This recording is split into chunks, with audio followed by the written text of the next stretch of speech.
If you carry a firearm and discharge your weapon in self-defense, you could face hundreds of thousands of dollars in legal fees and expenses. So carry the protection of CCW Safe, Self-Defense Legal Services membership. Upfront payment of all criminal and civil defense costs with no out-of-pocket for members.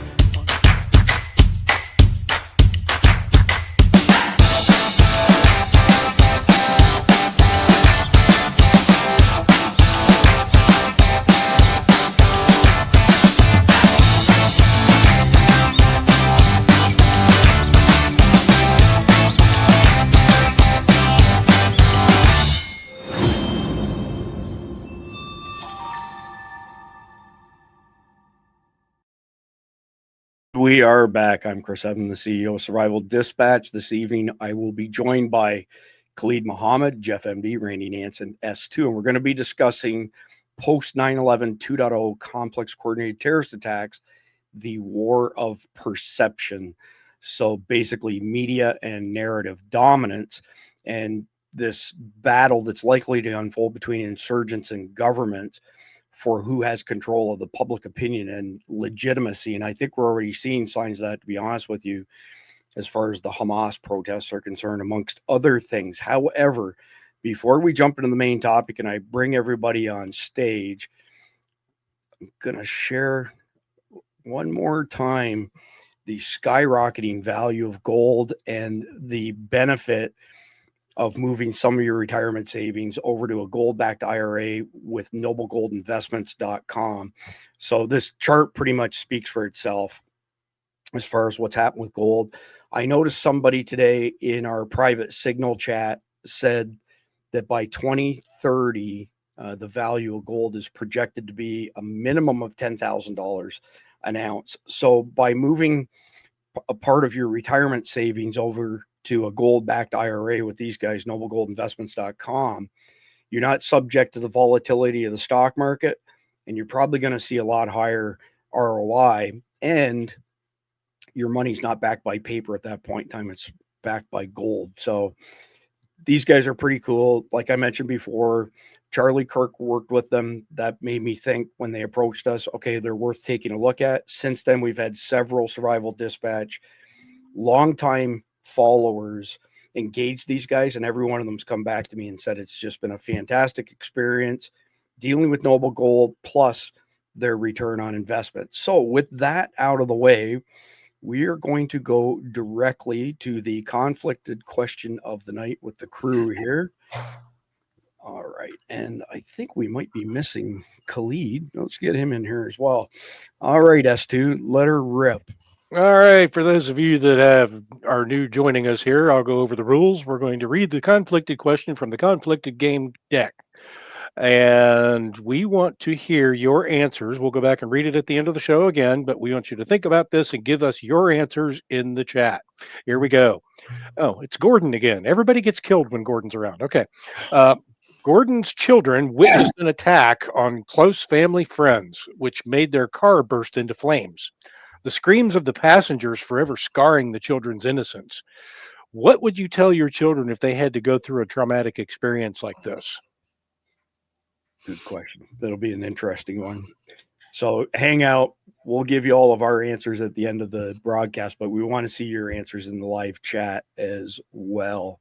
So before we jump into the main topic, we've got the Command 11 sit rep.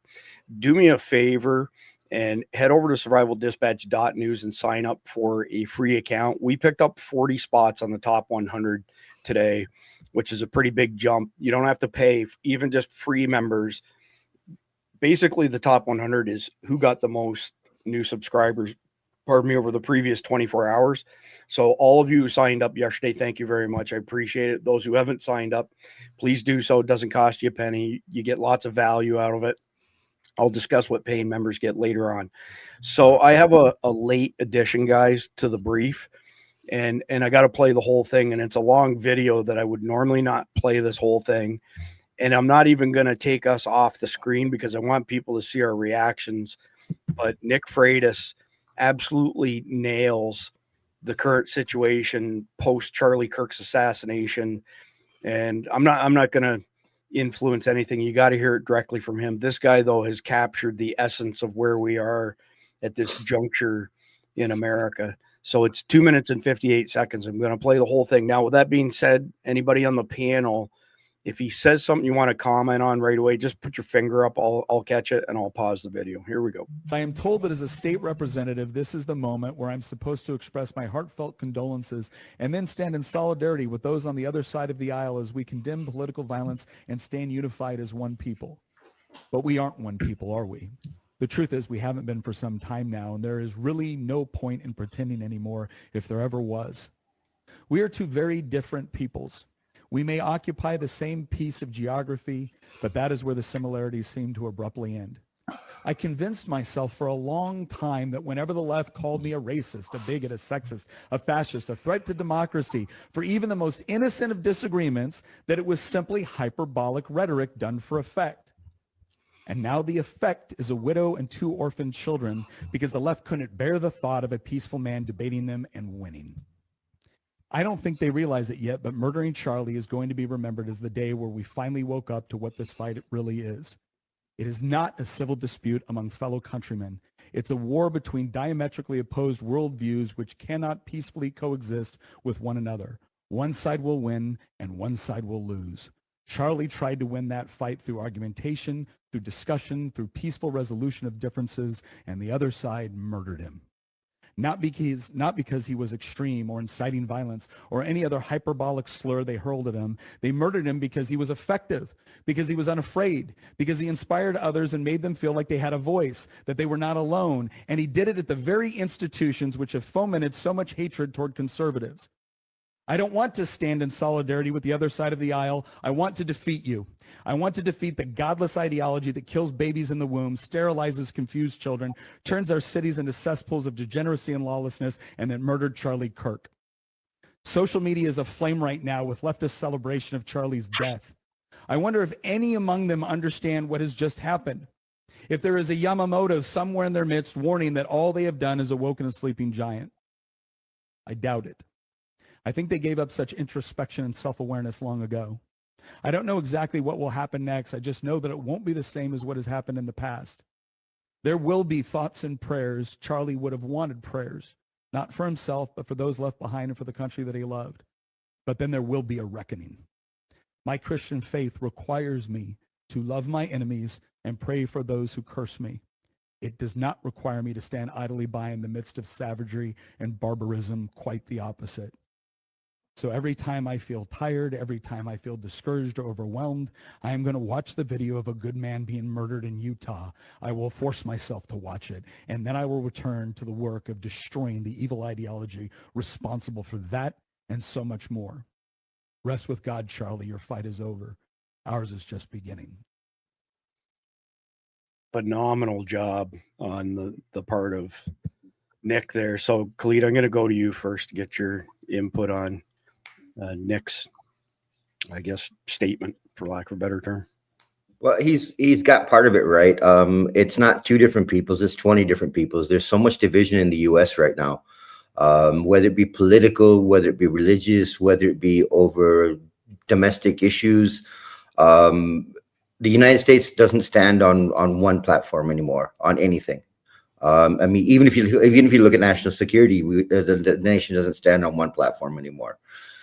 The problem I have with it is that after Charlie was assassinated, it was brilliant. We saw a great revival in the Christian faith, but you had those animals on the other side that were trying to dig at that revival and destroy what was coming, the good that was coming from Charlie's death. And you still see it now. I mean, that agenda is still running, and we don't know where this is going to end. It's dividing America more and more and more and more. It only ends in one of 2 ways, and I've been saying this for several years now: balkanization or civil war. There is no other outcome to happen from this.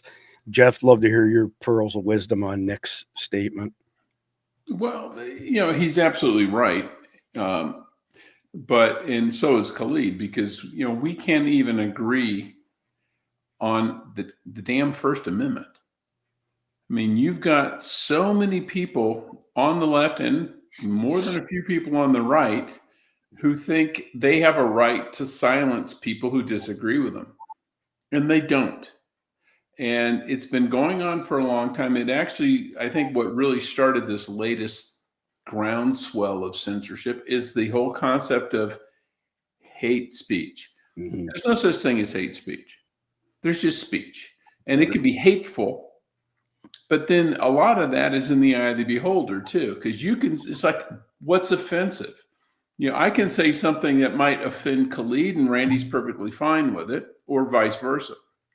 And the whole point is, I have a right to say it. You have a right to call me out on it.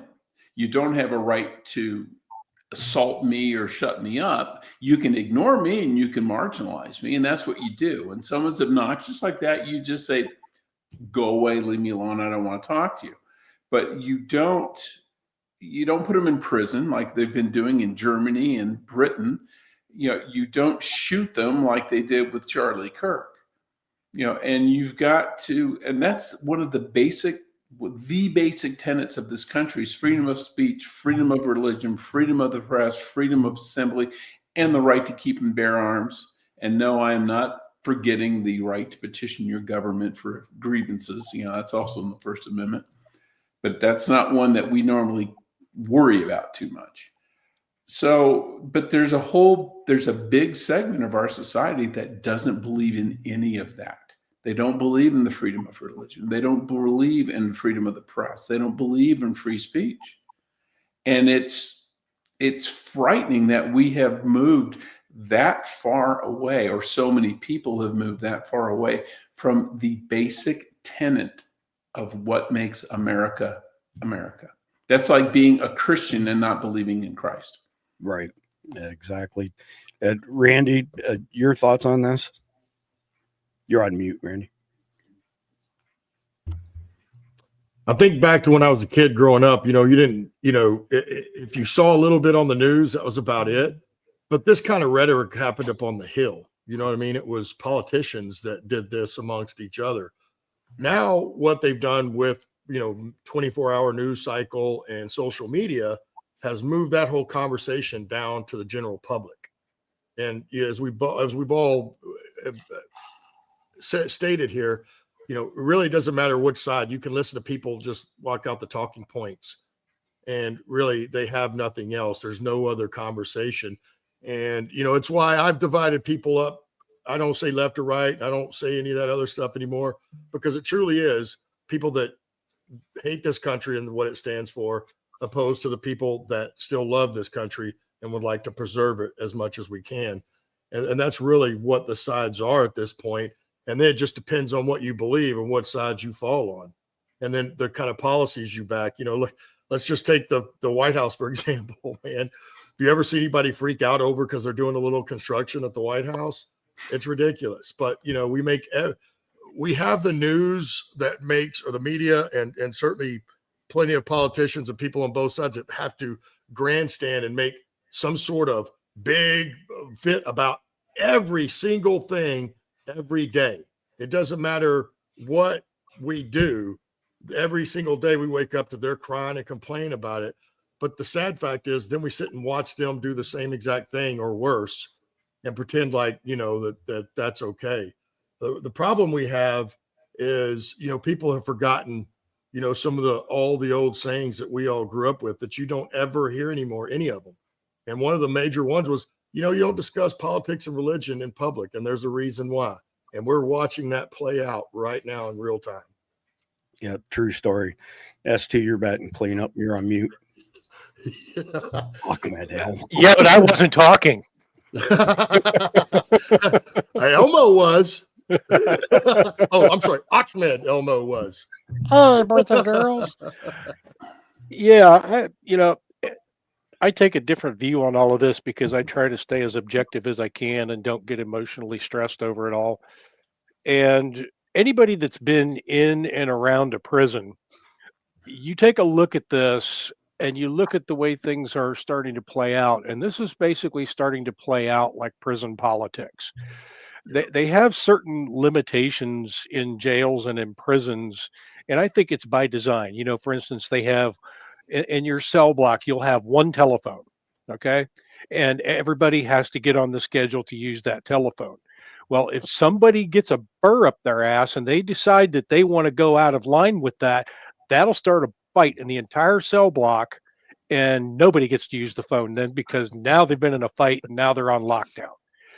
This, to me, this is exactly what they're doing, is they're trying to create this pressure cooker situation, where, we've sat around and we've listened for the last couple of days about, oh, snap and EBT, that's going to get cut off November 1st, and we go out in the street and we're going to start stealing your stuff, or we're going to come to your house and start robbing your house and everything.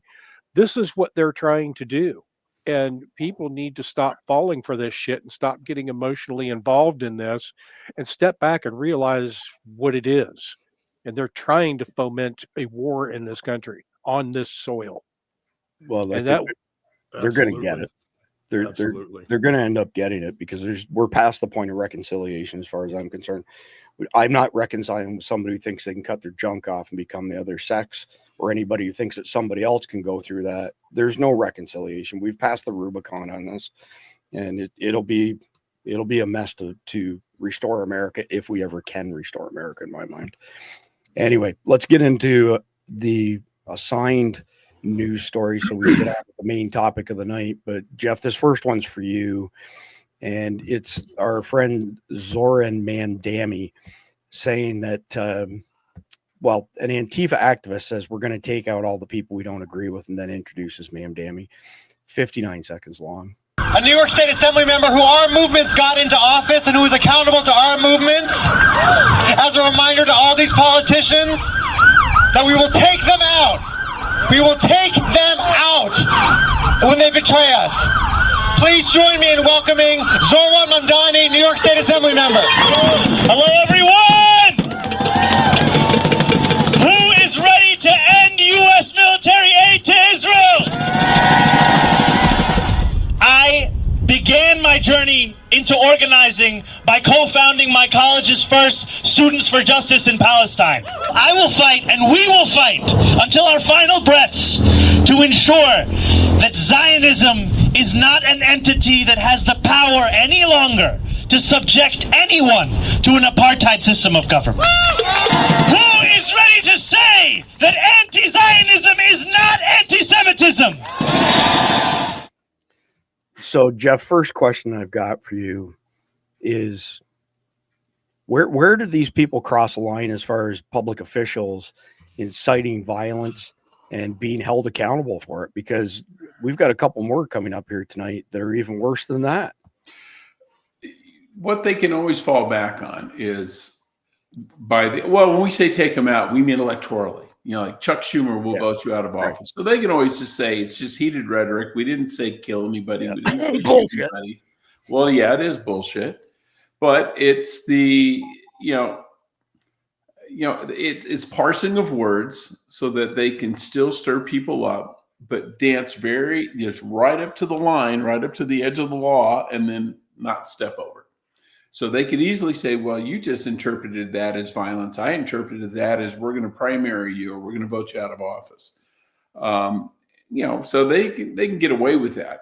Now, what Mamdani's talking about there, the whole, it's anti-Zionism, it's not anti-Semitism. It's kind of a bunch of bullshit too. But no one should be surprised by this. I'll give Mamdani credit for this. He has never really shied away from telling you who he is. Mm-hmm. Now, when he's on a debate stage and people ask, do you believe that Israel should be wiped out? He's like, well, I never said that. And he may not have actually said those words, but he'll do from the river to the sea and all that other crap. So, we've said it on the show a million times. When people tell you who they are, believe them. This is who he is. And if New York City elects him, which I think they will, they suffer the consequences of it. It's going to destroy their city to a large degree, and to which I say, good, America needs that lesson. Sometimes you got to let your kid touch the stove. Yeah, I'm unchanged in my opinion. He will not be elected. He will be installed. Well, maybe, but the point is, at some point, he will be the mayor of New York City, one way or the other. Yeah, But I think he will win because New York is full of stupid people. It really is. All right, let's move on to Clede. Can't argue with that logic. This one's a doozy, Clede. And bear with me; it's going to take me a minute to get through this. But national security threat: DHS must deport Sami Hamdi. A foreign national is moving freely across the United States, speaking for mosques, universities, and care-run stages, while training U.S. Muslims in digital agitation, electoral sabotage, and political warfare in alignment with Muslim Brotherhood doctrine. Sami Hamdi is not a journalist passing through America. He is a deployed actor from an overseas cadre system that grooms Western Muslims for onshore mobilization. Documented appearances in Brotherhood-tied training programs abroad with banned extremist figures, Turkey, Malaysia, next up Doha. Recorded talks in U.S. venues that recruit, condition, and operationalize activists inside American institutions. Instructs audiences to punish U.S. officials, weaponize elections, and destabilize support for an American ally. Also instructs how to target critics who oppose their narrative. Sean McGuire and Elise Stefanik were targets. Uses U.S. soil to expand a foreign political network hostile to American interests.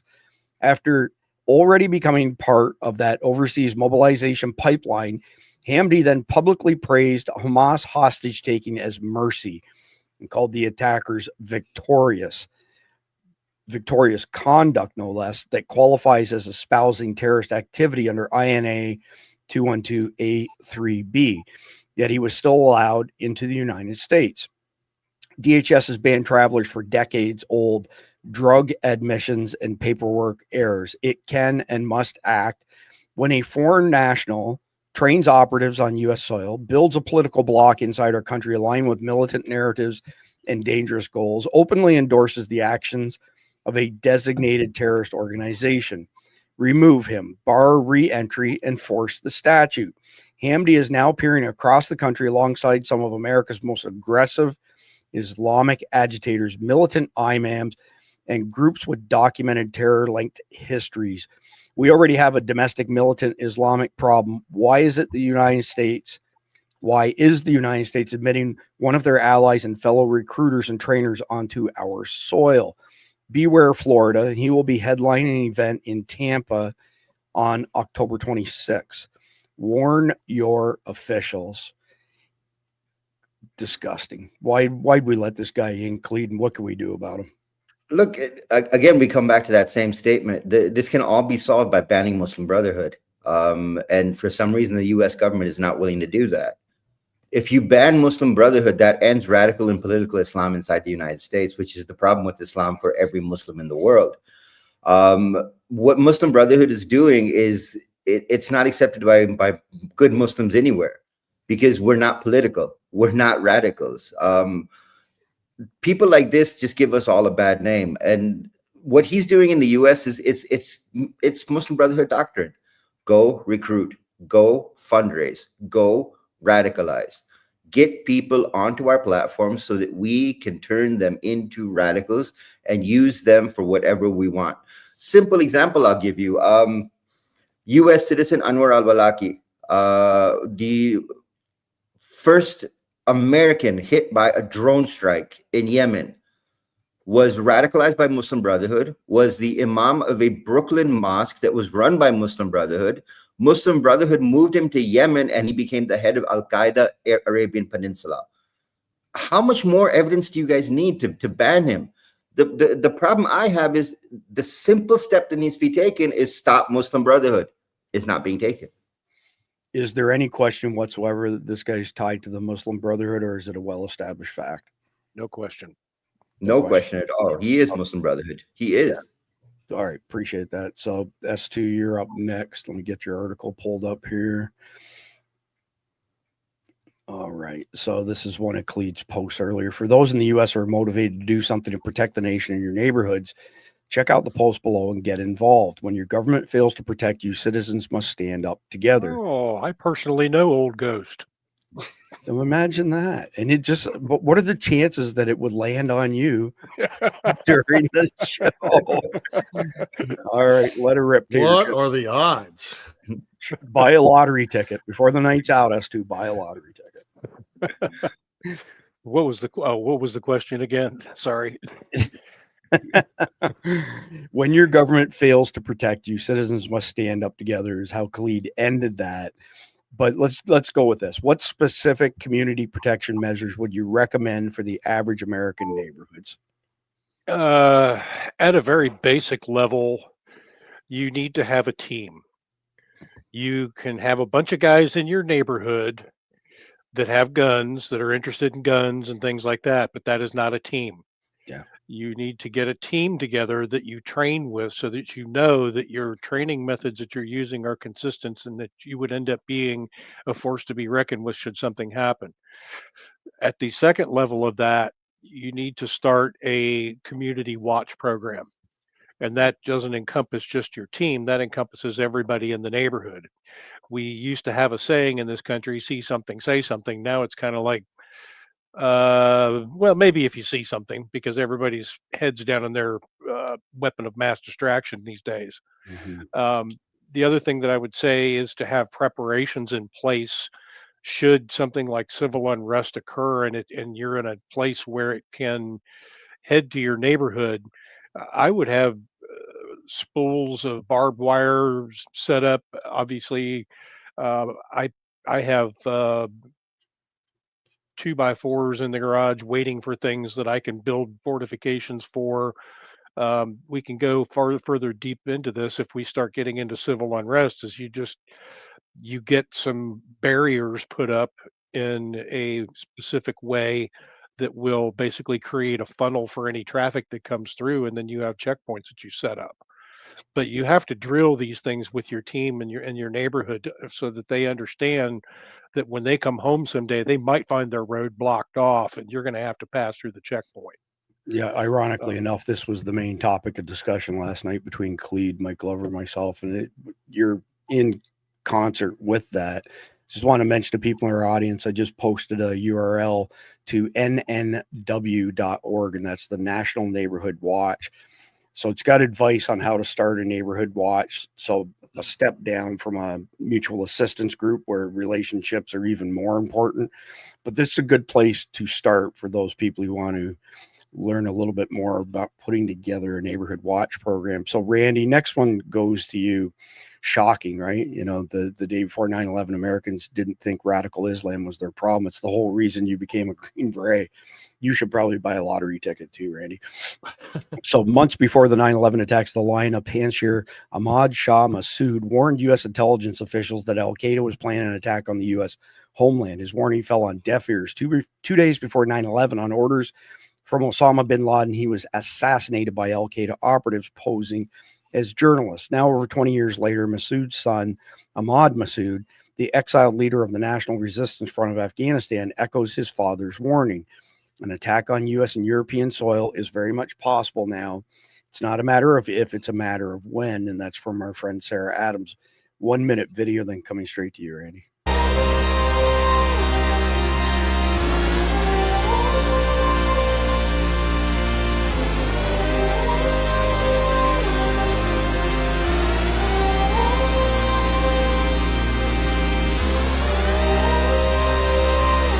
This footage is from September 10th, 2001, by the way, just to be clear.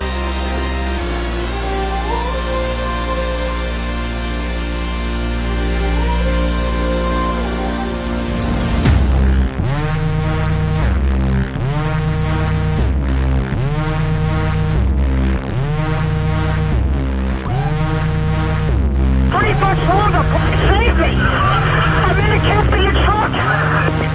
Have them mobilize the army! We need the army in Manhattan! So what we know about the plot, it's very, very large. They want to do 3 times the size of 9/11. It's very simple. They want to do another aviation plot, but this time their intent is to take down about a dozen airliners using suicide bombers. So Randy, I don't refresh the audience's memory on why you went to become a Green Beret, how the thought process went through your head here. Well, I'm like everybody else. I woke up, I think it was a Tuesday, right? Or something like that. Monday. Monday. It was the first part of the week. I do remember that. Yes, sir. And, it happened. And I'm like, one, I was sitting there thinking to myself, man, like everybody else, what just happened, and then what's coming next and all that kind of thing. And, I was kind of in a low spot in my life at the time also, but, I had a young family. So that's really, it was when I went into the recruiter's office, I didn't think I was going to become a Green Beret, and today and probably the following year, you could walk into the recruiter station and sign up to be a Green Beret. But when I walked in the recruiter's office, that was not an option. You had to be in the regular Army. You had to become an E4. Then you were able to go to selection and et cetera, et cetera. But it is what, I was 33 and 35 was the cutoff at the time. I think it is today. I know when Iraq kicked off, they bumped that up a little bit into 40 or 42 or something. But, that is really September 11th was the catapult or the catalyst that, kind of woke me up from where I was in my youth, because I was, still fairly young then. But it was also a moment that I knew this was my time to serve and do something for my community, and then after I got in the military and went to Iraq, that's when, because really I wanted to become a Ranger, but there weren't any airborne slots left. I went down the 27th, which is only a couple of weeks later, but there was such an influx of people. All those slots were taken. And the Army, just like it's a corporation. There has to be an opening in that particular job for you to take it. And so that kind of derailed me from being a Ranger. But, I went to selection and went on to be a Green Beret anyway. So goal achieved. And it was September 11th, waking up. And then later that morning when it happened, what changed my life, just like it did everybody else's from that day forward. So, yeah. Sure did. So Jeff, I didn't have this in the brief, but I got to ask you, since you were CIA for 26 years, in your opinion, and I know you've been retired for a little bit, has our intelligence agencies improved since 9/11, regressed, or maintained the status quo, in your opinion? Well, it's not that easy. It's going to have to be in what capacity. Some things that they're better at now. A lot of the SIGINT capabilities, the spy satellites, the drone technology, things like that are a lot better. I think where they're probably lacking, and it may not necessarily be for lack of effort, is human intelligence. Because with the advent of facial recognition and all that, it's much harder to go out in alias. I mean, I did all of my stuff overseas, all my operational activity overseas. I was an alias. I never went out as me. But now you can't get away with that. You go through an airport, they've got your picture. And if you go through an airport one day as Bill Smith and then 6 months later as Tom Jones, they're gonna wrap your ass up and say, "Excuse me, what the hell's going on here?" Yeah. So that is hurt, and I think for a long time we got too dependent on technology, and we need to get back to human, but it's going to have to be like the bad old days when you went out as you and you had to recruit somebody to be a spy. Yeah. I would say to those people, look up the word doppelganger. That's my story, and I'm sticking to it. Well, but what about the third or fourth your time? Fingerprints and everything now too. That's right. There's no limit on the number of doppelgangers. Let's be realistic here. All right, so let's get into the main topic of the night. So this is post 9/11 2.0 complex coordinated terrorist attacks and the war of perception. So this is actually episode number 48. No, 47. Tomorrow's 48. I went and checked, Cleet. I went through the spreadsheet today, and we have 144 episodes planned, but you can watch any of them in any order, one here, one there, all of them, a handful, and you will get value out of each of them. So just to set the background so that you have context, when Cleet and I put this together, we based it on the current intelligence, which says that the Islamic Army wants to hit 10 to 15 tier 2 cities in America simultaneously, cities with a population between 100,000 and 500,000, with the goal of taking the one and only tier 1 trauma center in those cities, holding themselves up inside of it, and torturing and murdering Americans until the siege ends. And the siege will not end immediately. We do not have enough trained people to free a building like that has thousands of patients and staff. Delta team realistically are the only ones who could do this, and they can't do 10 cities simultaneously. So would it be a protracted mess, to say the very least?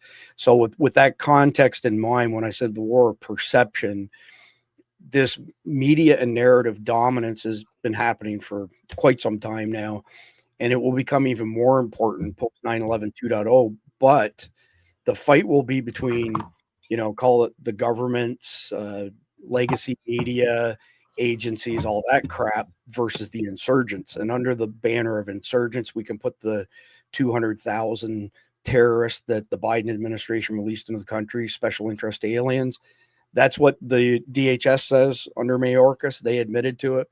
SIA, special interest alien, you're either known terrorist or known terrorist affiliate. They say it's 200,000. It's probably 500,000.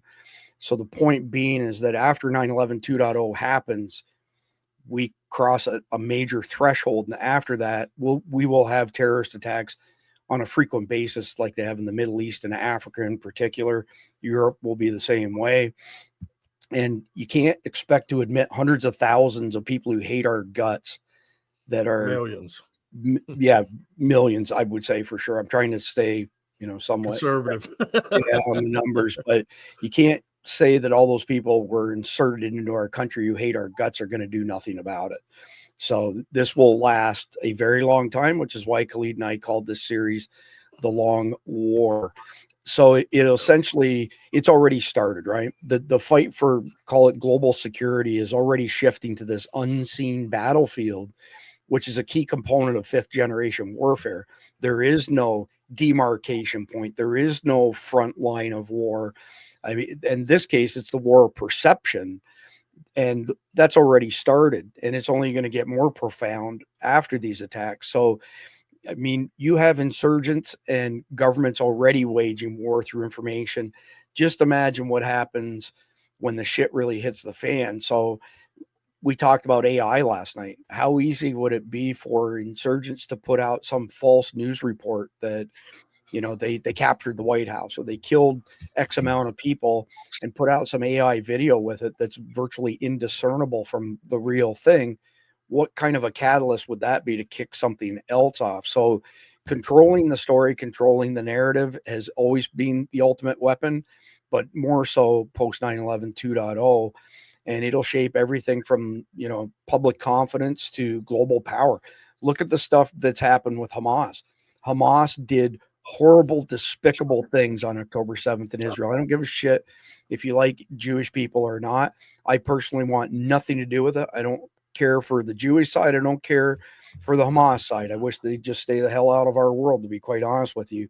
However, what Hamas did was barbaric, and they deserve to go straight to hell for what they did.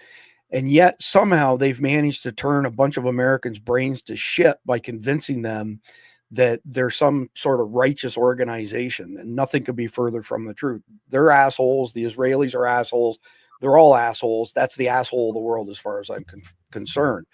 So with that being said, Khalid, I'm going to start with you, and I want to go through the shift in merely striking targets to controlling the story, controlling the narrative, and vying for legitimacy, because you see that over there all the time, where there's constant. What just happened, for example, between you and Afghanistan? What were the reports that the Taliban put out versus the reality of the situation? Well, I think the first thing people need to learn is a phrase called cognitive warfare. 5th generation warfare died years ago.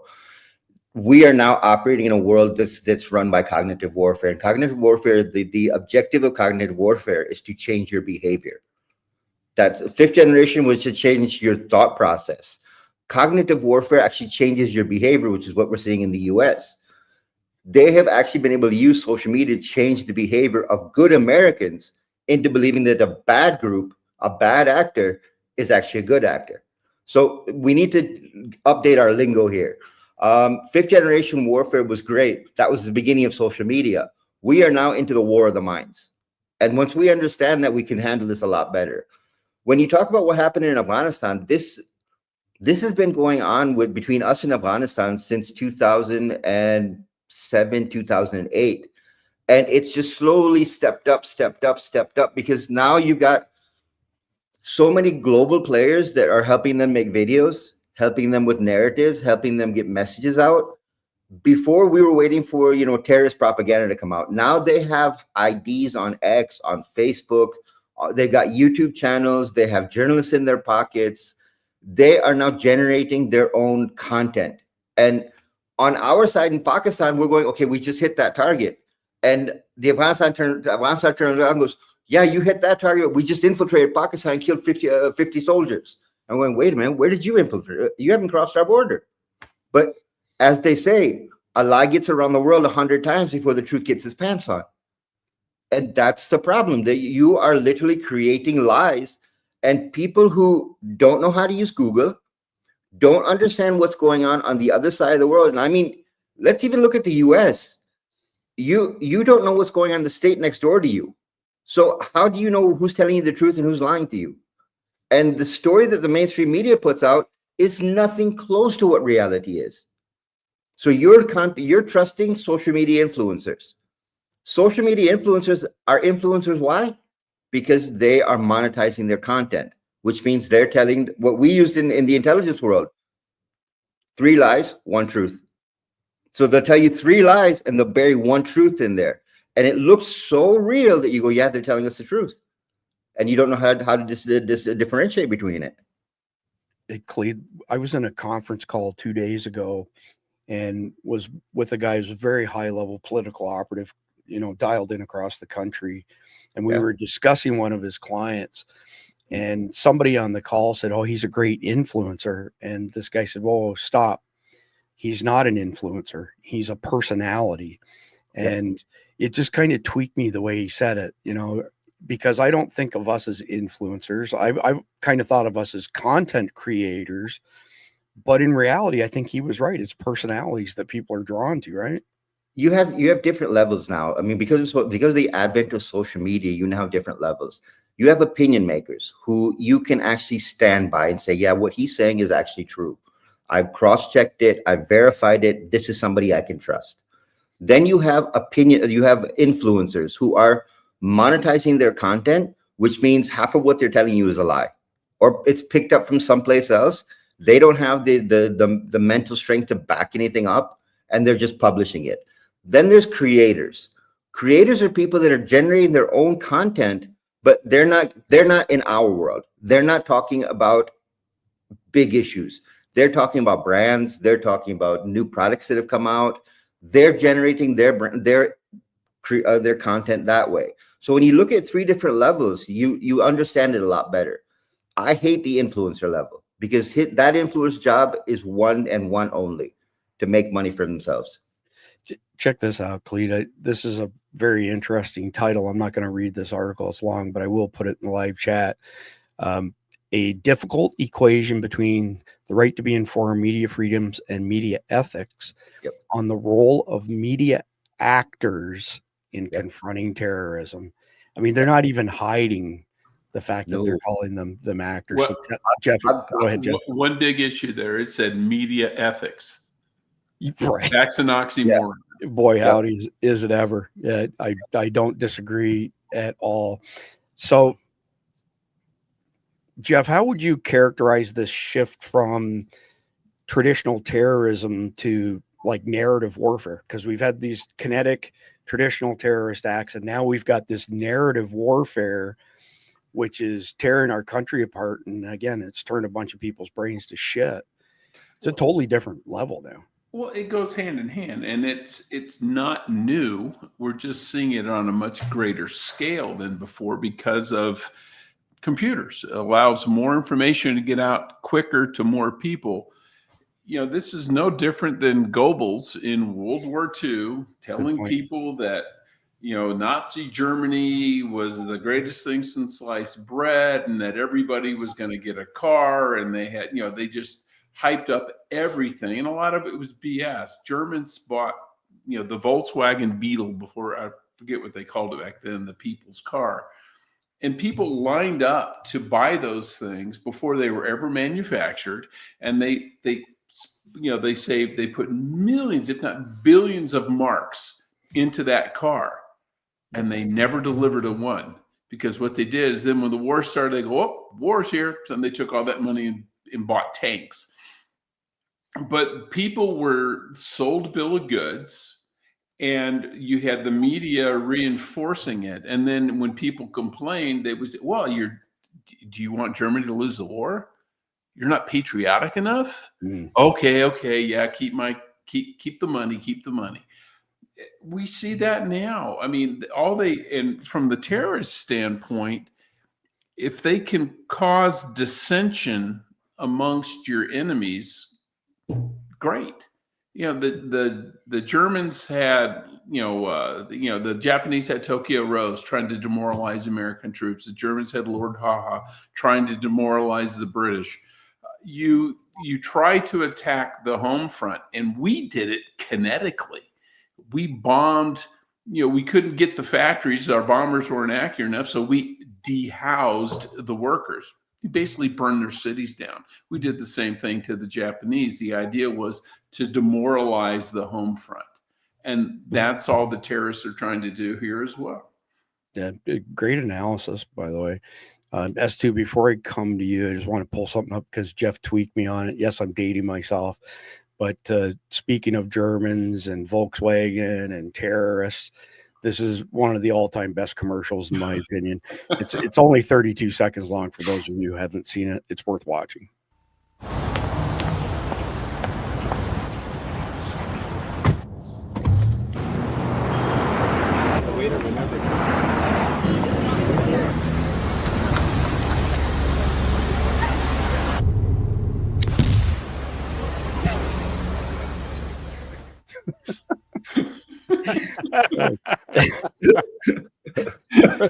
Wait, I mean, maybe we should all be driving Volkswagens or something. That was awesome. Yeah, but you can't do it again. Yeah, no kidding. So, S2, I want to know, in your opinion, who's more skillful at this narrative dominance now? Is it governments, or is it the insurgents that are more, dominating the narrative?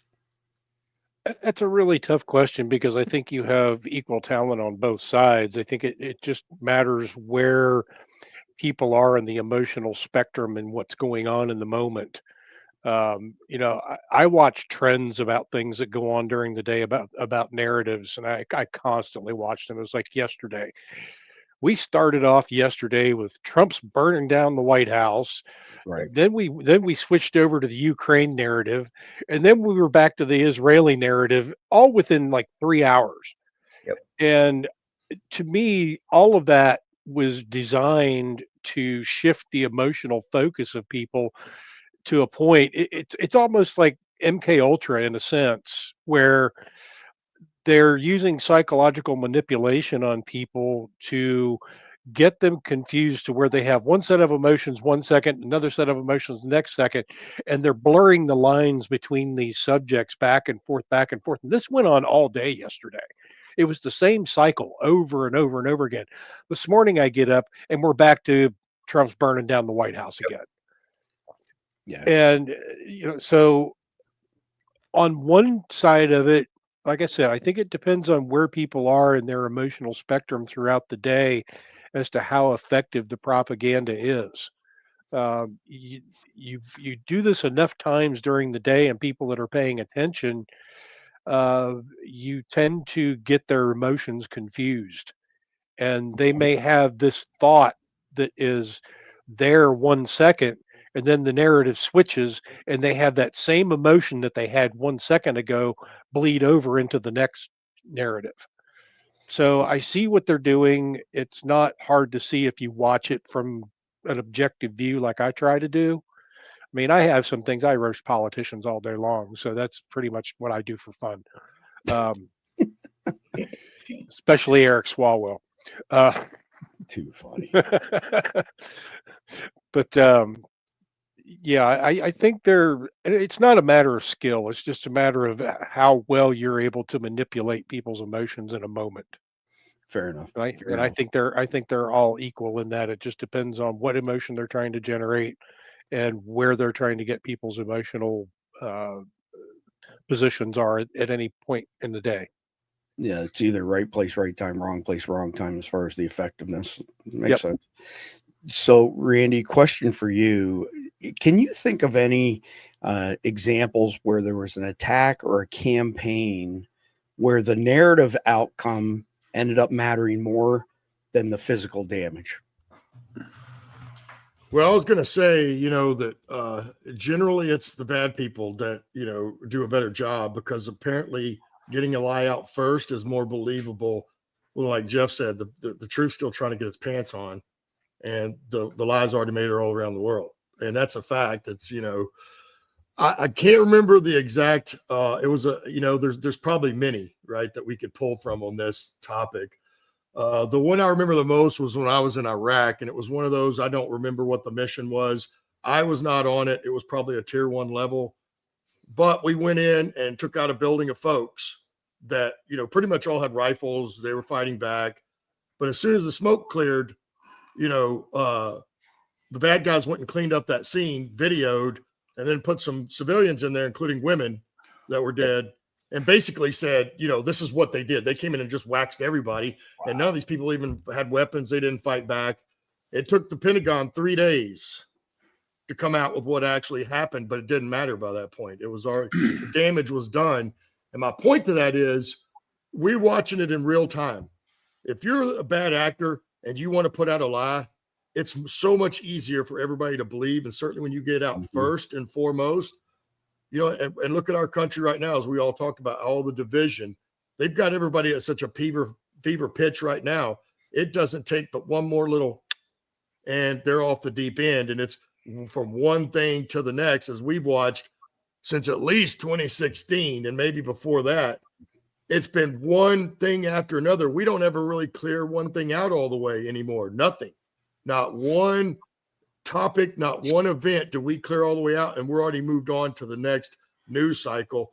And again, most of it's just not good. And as we know, even today in America, it's nothing but straight up propaganda on all those mainstream medias. And I know the liberals like to scream about Fox, but Fox is your channel too. They're all owned by 6 families. They just make it seem like they're conservative, but they're all on the same side, and they're all pushing the same lie. I don't think they're even trying that hard, to be honest with you. All frickin' day on Fox News over there was coverage of the lunatics in the Democrat Party on Capitol Hill, spewing one lie after another. There was not one conservative person who spoke, but it's theater. It's not serious. We don't have serious politics anymore.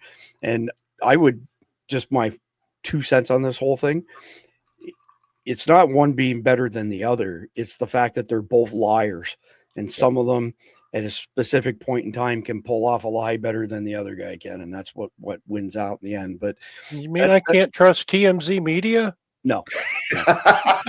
But, of course you can. Of course you can. National Enquirer. National Enquirer. If you want the facts, go to National Enquirer. Elvis is still alive, by the way, just in case you're wondering. He lives right here went in home. Florida. He just went home. No, he's right here in Central Florida. We see him frequently. Can I add something, Chris? No, you can't, Clede. Okay. All right. Okay. You asked about a narrative that worked. The Russians created a thing called the Gerasimov Doctrine. It was when the Ukraine war first started with Russia. The Gerasimov Doctrine was tell them what you're not doing. So they moved to that location thinking that's where your troops are. Hit them from behind. And there have been books written about that doctrine. That happened, I think, 2016, 2017. That doctrine was studied by every influence operator on how that thing works. The entire doctrine was, if we are hitting this city, tell them we're hitting someplace else. Russian troops have entered here. They've carried out a strike. get the military and everybody to shift there, and then carry out your attack without any kind of resistance. Trust the plan. Trust the plan. Yeah, Yep. I didn't know about that. That's amazing, Khalid. Thank you for sharing that. So, moving on to segment 2, and as per usual, there are 5 segments for the main topic. So, segment 2 is on media messaging and manipulation. So, the tools of narrative warfare, because I couldn't think of a better term for it, include everything from legacy media, social media, even stuff like hashtags, AI generated videos, AI generated pictures, stuff that goes viral. I mean, it's way beyond just bombs and bullets at this stage. And here's an interesting thing that speaks to us too. There's actual research that shows that passive and active exposure to radical online content correlates with higher levels of radicalization. There's a really interesting study on that. I read the Cliff Notes version on it, was blown away by it, to be quite frank. So I think governments, they face a dual challenge. They have to respond to these violent attacks, and they have to control the messaging environment in real time. And, when I asked Randy that question, I was thinking to myself, I already mentioned 10/7 earlier. 10/7 now, according to the Hamas ass kissers, never happened.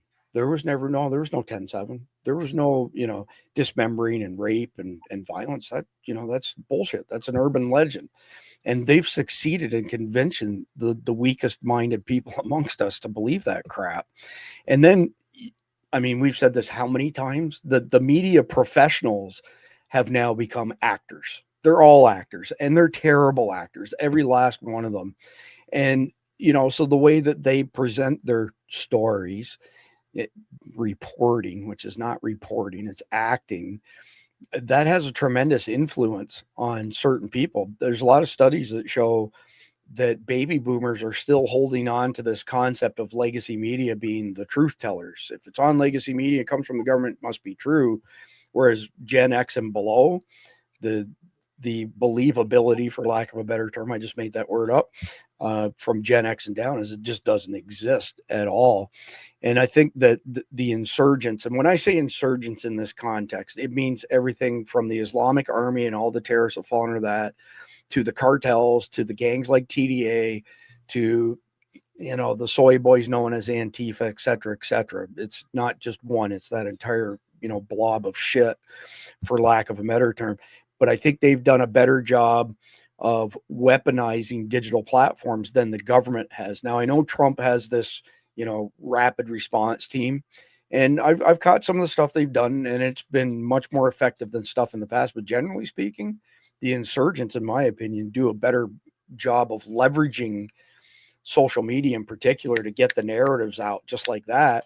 And as Khalid told us, when Mumbai happened in 2008, which is a classic, CCTA, they were the guys running the show back in Pakistan or Afghanistan were watching the social media and calling the plays in. It's like a quarterback had an earpiece in, for crying out loud. So I think they've done a better job on that. But Khalid, I'm coming to you first, and I want to know what your thoughts are. What are the most powerful media tools used by the insurgents to dominate the narratives beyond just the little bit that I just threw out there? Video is amazing for the insurgents. They can tell you a story without saying a single word. They are running, I mean, if you just look at the terrorist videos, if you go just for a terrorist training camp video and watch them shooting, watch them doing their little exercises, that will get a radical's blood pumping so fast that he wants to get on a plane and go join them, because that's something he wants to see. When you look at the videos that they show you after you've entered the camp, where there are beheadings, where there are executions, the quality of that video, and I'm going to connect this to Syria, that French jihadi group in Syria that was attacked yesterday, they are the ones that created the high quality jihadi video content. So what we see, that polished style, if we look at the old Osama bin Laden videotapes that used to come out through Al Jazeera, where bin Laden was sitting and there's a couple of rifles behind him, and he'd be going, I'm going to attack this, I'm going to do that, I'm going to do this. That worked in that time. Now the generation they're working with is looking at Hollywood trailers, and they have modified their videos to fit the Hollywood trailer. So the people watching are going, I want to be part of that. I want to be part of that. And they go, how do I be part of it? They're looking at local. That's why ISIS gets lone wolf attackers. They're looking at major, what Al-Qaeda calls a spectacular attack. They move easily to that side as well and go, yeah, I want to be part of that. Because they're watching these videos going, that I can be part of that movie. Interesting. I've never heard it expressed quite that way. Jeff, I'm curious what you think on traditional news outlets, legacy media, whatever you want to call it, and how they differ from social media platforms as far as their reach and capacity to influence public opinion after an attack. They still have influence, but it's not as much as social media, just because people are on social media all the time. If you're at home, you don't have CNN going 24/7 unless you live in an airport. You're doing other things, but how many people have, okay, they're working on their computer, and I'll do it. I'm on my computer. You may have X. You may have a tab on X. You may have a tab open on Facebook or something like that. And if you get an alert and you've enabled messages, bing, something comes up, you see it right away. And the other big issue, I think, with social media is there's no editorial process. Yep. If you're going to put a show, you're going to put something on CNN, you're a reporter. Okay, boss, I got this information. You've got a producer, and if it's something embarrassing, you're going to have a senior editor is going to look at it and say, so there's a process, because one, they don't want to get sued, and two, they don't want to get embarrassed, and because they lose credibility with the government, for one. If they put out something really damning about Chuck Schumer and they're wrong, their host, or now with Trump, because they get sued. So they will take a breath. It may not be a long breath, but they'll take a breath, but there's a process here. Man, I can put something on X, 2 seconds, it's out there. Mm-hmm. And if I have 100,000 followers, or I'm an influencer, which is basically marketing, all those people are going to see it right away. And so it's the speed and the dexterity of social media that is what's killing the legacy media. Yeah, so great comments, Jeff. And by the way, for our audience who heard Jeff's phone ring, it kind of operates like this. Sometimes you have to crank the side of it up so that it works. But you've got the one piece you hold in your left hand, the other piece in your right hand. It's got this rotary dial thing on it. It's crazy, from the past. You can tell by the ring. I mean, it has to be so. S2 coming to you next here. I'd like to know what your thoughts are on what responsibility these media organizations have in this battlefield of perception, because it seems to me they're just a bunch of useless idiots that are being, manipulated by the powers that be. Well, honestly, where we have the social media sphere out there right now, I'm going to divide this up into different groups again. We seem to be able to be really good at that when we break this down to the stupid. We have the boomers out there that believe in the legacy media.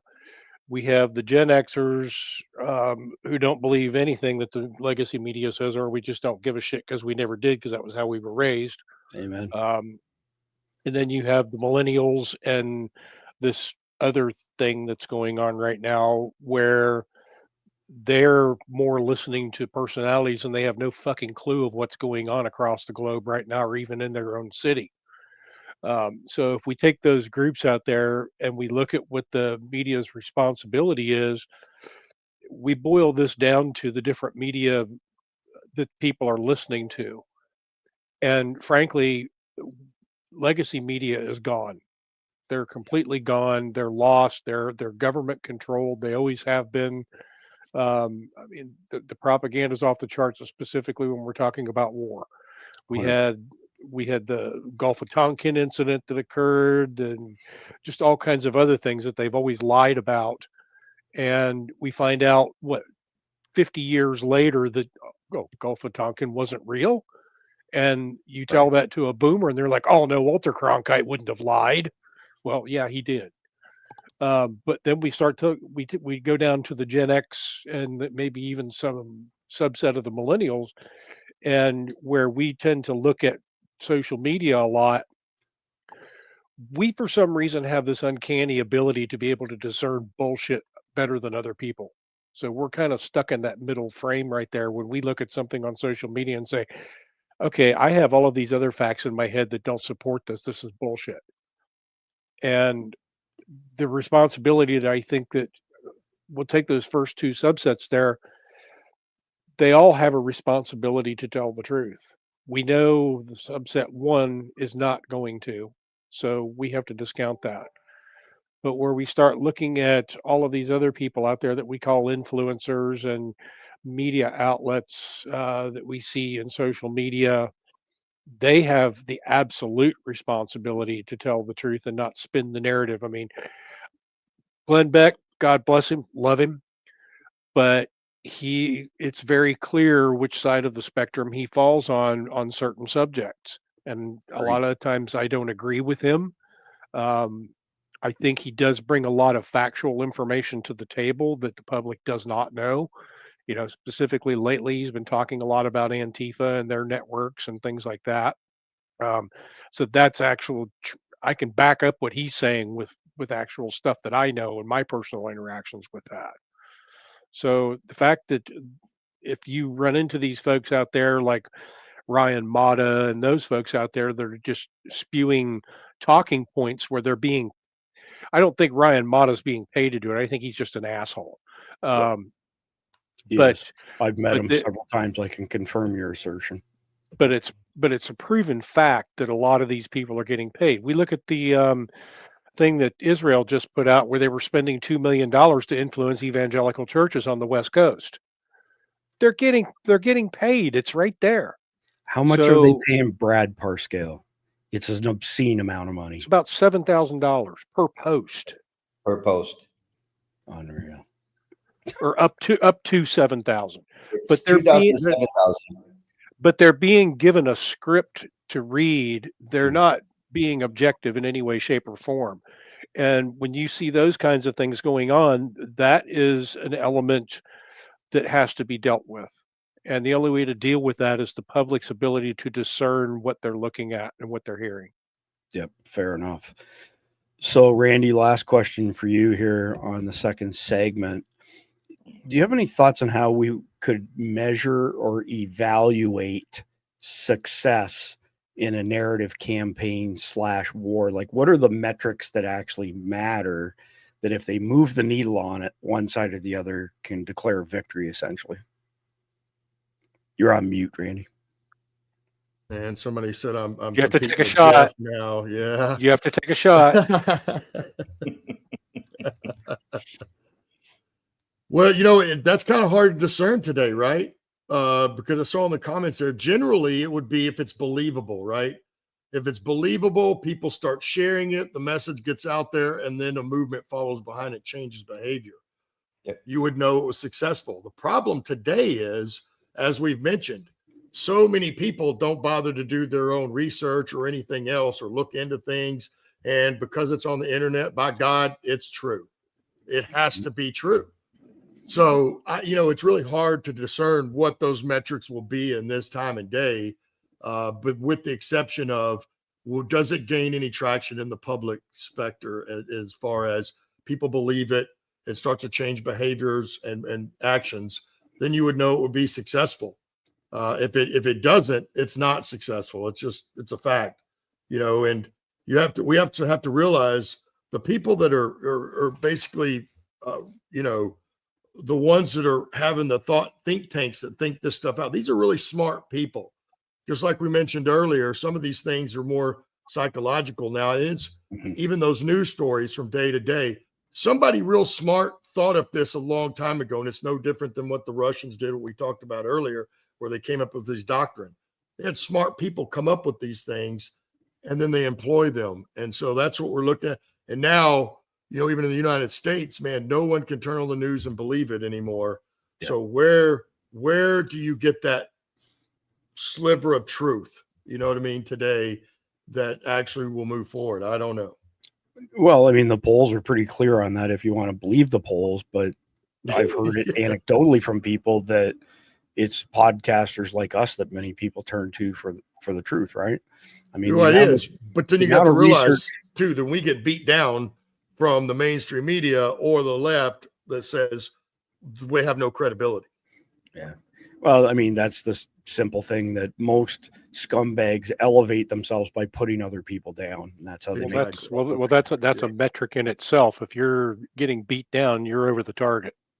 That's right. That's right. Yeah, 100%. Very well said. All right, so moving into segment 3, and this is the CCTAs, the complex coordinated attacks, and the timing of narrative moves. So these terrorist attacks that are complex and coordinated, like Mumbai, what's supposedly on the books from all the intelligence that Sarah, Khalid, and others have gathered, it's actually designed for maximum media impact, more so than just physical destruction. So to give you a great example of that, when they siege tier 1 trauma centers, they will broadcast video after video after video of them decapitating Americans, torturing Americans, knowing full well that we're not going to dislodge them at any particular point in time quickly, because we will have to siege it with Delta Team guys, because no American politician or leader is going to authorize a building be bombed that has thousands of Americans in it. So at the end of the day, it's more so it's the big dog and pony show. Here's another good example. So Osama bin Laden in the mid 1990s came up with this plot called the Bojangles, plan. And what it was at that point in time is they had plans, Al-Qaeda had plans where, let's say, they would board a plane in Dresden, Germany, and while the plane was in the air, they would put a bomb underneath their seat. It would land in London. They would get off the plane. The plane would carry on for America, and the bomb would go off over a city, New York, whatever, and you'd have plane parts and body parts dropping all over the place. So not a massive death toll, not a massive amount of physical damage, but the psychological impact. The intention is that if you did this a handful of times, the global airline industry would shut down, because how did they get this through security and how can we stop it?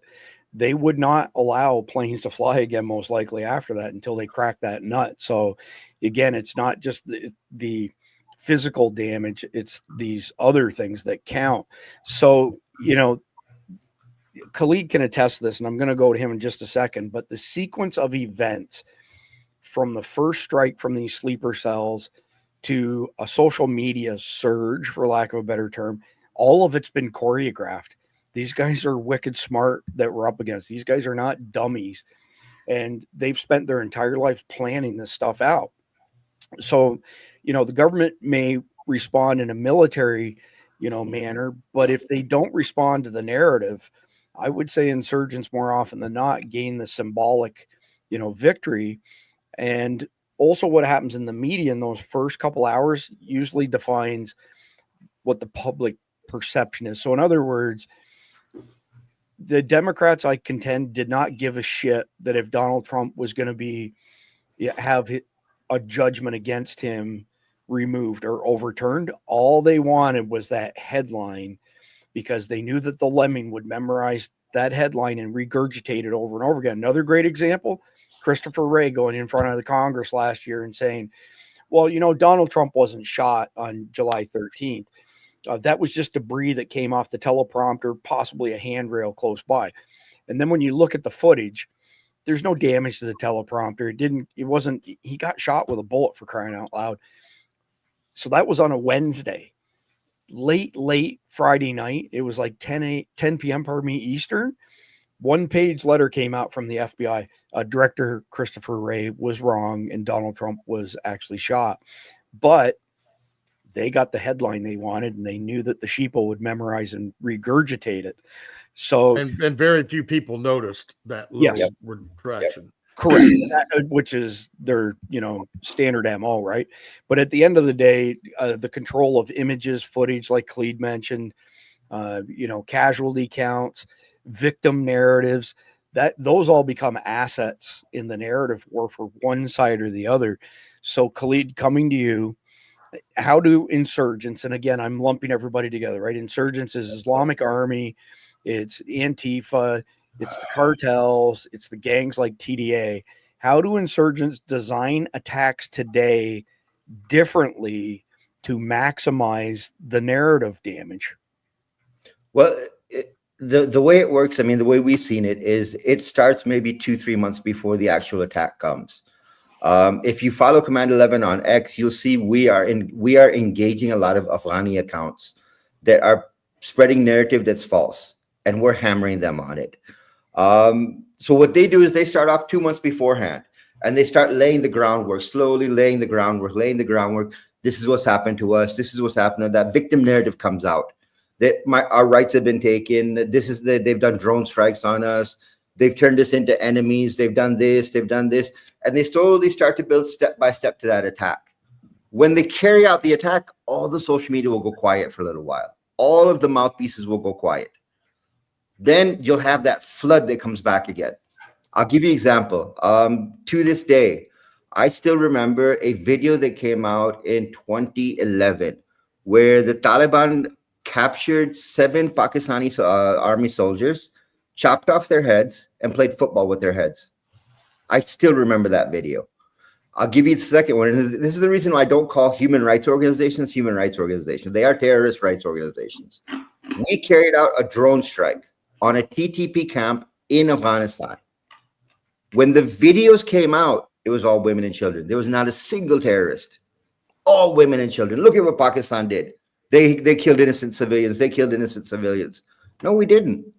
We hit a terror camp where the terrorist families were living close enough by that when the detonation happened, it killed their families as well. We didn't target the families. We targeted an explosion, a weapons depot. We targeted a training barracks. But the explosion was so big because you put human shields around you for that specific reason. So you can get more of that victim narrative. What will happen is once the attacks happen, the flood will start. You will see video. You will see live streaming. While the attack is going on, you'll have live streaming running. I guarantee you, when the attacks happen in the US, X will be shut down. Facebook will be shut down. Because the live streaming they're running will be broadcast live on all of those channels. I appreciate that. So, Jeff, next question for you. I'd like to know what your thoughts are on what are major narrative risks that governments face during and after a coordinated attack? Well, there's a couple. The primary one is responding. If you respond too slow, you're letting their narrative sit. But if you respond too quickly and get it wrong, then you can be labeled as, oh, you're lying, you're putting up misinformation, you're covering up what really happened. You got to be there. You got to respond quickly, but you have to be accurate because people, it's funny. When the bad guys lie, nobody cares. But if the good guys make a mistake, man, that keeps going forever. Yep. And one of the ones I remember from the Iraq War was we bombed a plant, and the Iraqis get out there and they put up, and the sign said in English, "Baby milk factory."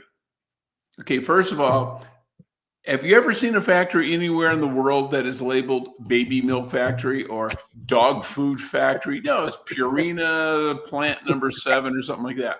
But they put it out there. It'd be like having Purina plant number 7 in Arabic. Okay, but they put it out there. But the government took 2-3 days to come back and say, no, that was a weapons site. That was a military site. But the baby milk factory picture floated around the world for 72 hours before our government came out and goes, no, here's the intel. They were building bombs there. That's not what so you've got to respond, but you got to be careful, because if you respond and get it wrong, that's all they're going to remember. Right. Yeah, for sure. Oh, and a correction on the Bojanka thing. Bin Laden was not the first to come up with that concept. The Libyans did. Pan Am Flight 103. Guy got on board, left a bomb, got off in London. The plane took off, blew up over Lockerbie, Scotland. Yep. Yeah, I think that was 1988. Yeah, I think the difference was, though, Osama wanted to do it simultaneously from multiple different points, so it was a little grander in scope. But yeah, you're right, same thing. So S2, question for you: how might the timing of a government's message post-attack influence legitimacy? And it's interesting when you consider that question after Jeff's example that he just gave, that 72-hour period. And you're on mute too, by the way.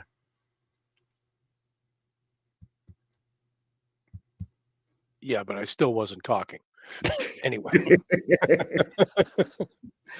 Hey, you can't prove that. Khalid told me you talk to yourself all the time, but you don't answer. Yeah, he does. Questions. Yeah, he does. I do, and I answer myself sometimes too. Well, then smartest conversation you can have is with yourself. Yeah, exactly, because I'm the only one that understands me. The timing of a government's message, I'd say, significantly influences its perceived legitimacy, because their response shapes the public trust, the emotional response to it, and the narrative surrounding the event.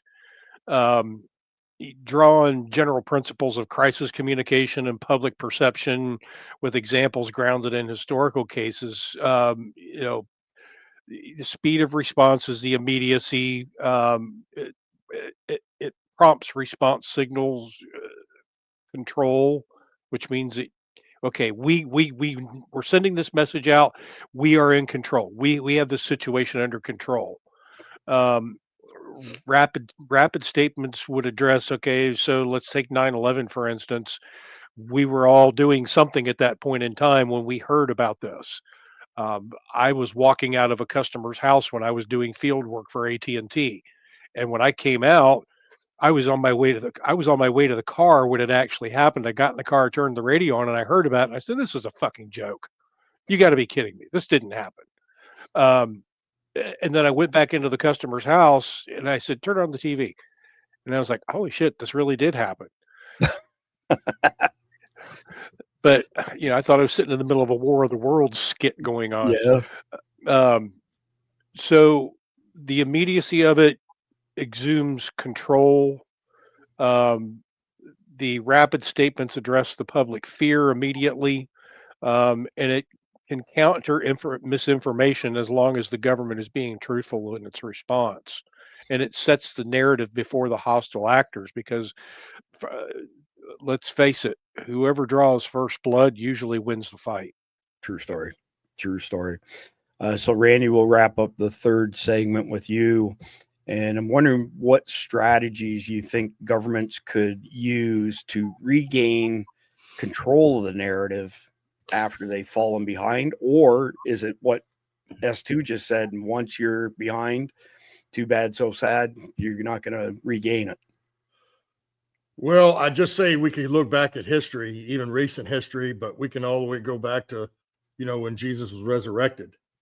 Unfortunately, when they get that lie out first, it's almost impossible. And we're watching it in real time in the United States right now. How many people that believe whatever the news says, regardless, and again, we're to that point, just like in the book 1984, right? Don't believe your lying eyes. Believe what we tell you. And recently we've even had, and well, it wasn't super recently, but during, Trump's first term, I'm pretty sure the media even came out and said, no, you don't believe what you think. You believe what we tell you. We tell you what to believe. I'm paraphrasing, but that's basically what they said. Unfortunately, once you fall behind, it doesn't matter if you're the government or any other entity. It's almost no way to catch up with that, because same thing as the Stockholm syndrome. Some people are always going to believe that lie. Even when you put the proof and the evidence right in front of them, they still will not believe it. So I don't know that there's a strategy to beat that. What they can do is be first. You know what I mean? Be first, certainly even when it's an attacks. And believe me, I get it. When some of these attacks, there's a lot of things that we don't want to disclose during that attack, right? Because it will give up some of how we did that and how we acquired it and everything else. So we don't want to tip our hand too much, but we've got smart people, right? We've got smart people in these positions. That's how some of them got there. Let's use that and figure out how we get the narrative out first, but as correctly as possible without disclosing information that we don't want to disclose. Yeah. And for the record, second place is the first place loser. Always. Always. COVID was the IQ test for everything we're There you going through go. now. Sure Yep. was. Sure was. All right. So we have 2 segments left to go. Just want to quickly mention that if you go to survivaldispatch.news and we're broadcasting live, which is Monday to Friday, 7 p.m. Eastern time, the video will be at the top of our Substack, survivaldispatch.news. If we're not broadcasting live, the daily sit rep will be there. So the sit rep is the written component that goes with our podcast each night. And we try to have it published by noon the day of. Don't always succeed at that, but we try to. It depends on, how crazy things are and what's going on in the world on a particular day. But I'd appreciate if you all sign up for a free account. We finally got a good bounce. We came back up into like around 20th place on the Substack Top 100 Rising. It's all based on how many people sign up, whether they're paying members or free members. It doesn't matter. So all we're asking you to do is go to survivaldispatch.news, sign up for a free account. You'll get our ThreatWire security bulletins. We just started them last week. John Wheaton is kicking ass at them. They're getting just amazing engagement. You get our sit reps 5 days a week, situation reports, and you get early access to all of our instructional videos that go on YouTube either later that day or the following day, sort of thing. And for the people who do sign up, we appreciate you very much. $7.99 a month or $74.99 a year. Get 2.5 months for free. I'm not going to go through all the benefits right this second. I'll recap a little bit more at the end of the podcast. But you get invited to a bunch of signal channels that we have. So one of them is an incredible amount of intelligence and news and sharing of information. I mean, you could be talking anywhere from 10 to 15,000 messages per week through one of those channels. Another one is a straight up news read only. So if you just want to find the news quickly, the intelligence quickly, you can go look at that forum, that channel. You get it, boom, blink of an eye. Then we have another one for our Survival Dispatch emergency notification system. So everybody who's a paid member gets automatically enrolled in SDENs. And that means you get emergency notifications sent to your email. You get them sent to the signal channel. You have access to them on survivaldispatch.news. And if you have POC-Link radios, I have one here somewhere right here. If you have the POC-Link radios, and they're still $399 for a pair, they'll be going up to over $1,000 a pair as soon as they run out of the first 1,000 radios. We have a Guardians group on here, so you get a message to that as well. And if you miss the message, it gets recorded on the smartphone app, so you can access it that way. So let's move into the 4th segment, which is on public opinion, legitimacy, and the global audience. So this war on perception, or war of perception, whichever way you want to call it, it's not strictly domestic or domestic terrorist in state actors. These are global audiences that everybody is trying to influence, for lack of a better term. It's not just the local people. And the public opinion, once it's shaped, it really constrains the government's action. And S2 and everybody just did a great job of explaining that. He who strikes first usually wins. But it also ends up then influencing, policy decisions. And it can also alter the legitimacy of a government. It can bring down a government, for that matter. Insurgents aren't just really seeking to shock people, though. They want resonance now. So they want to appear as a legitimate resistance to galvanize supporters and delegitimize the state. I would argue, and we've probably heard it countless times now, but this whole Hamas thing, Hamas protests, they're trying to position themselves as we're freedom fighters, and everybody supports them, freedom fighters. They're all scumbags, every last one of them. I don't care what side of the, conflict that they're on. And state actors, they have to navigate, I think, a little bit more carefully than the insurgents. And there's some trade-offs here, and Randy mentioned them, which was really good. They want to be transparent maybe on something, but they just can't because there's security implications related to that. So I think that they're a little bit hamstrung by that. And it was a good point on Randy's part. But in the global media ecosystem, small groups can really amplify their message. Again, I would argue that the Sydney Sweeney good genes ad, which the polls eventually showed only 12% of Americans were, pissed off about them. That's the 12% of the sheeple who've had their brains turned to shit. It's not 50% of the population that is supporting these lunatics. It's 12%, but they skew the numbers because they will poll 65% registered Democrats, 25%, 20% registered Republicans, 10, 15, 20% independent. But you have to click through all the way to the methodology to figure that out. So when they say, oh, it's neck and neck, or, ma'am, dammy, he's way out in the lead. Well, yeah, if you poll 65, 70% of Democrats, you're going to get a skewed number like that. So with that being said, Cleed, coming to you first, how does the global media landscape change the impact of a terrorist attack in one region for audiences in other regions? They call it the spillover effect.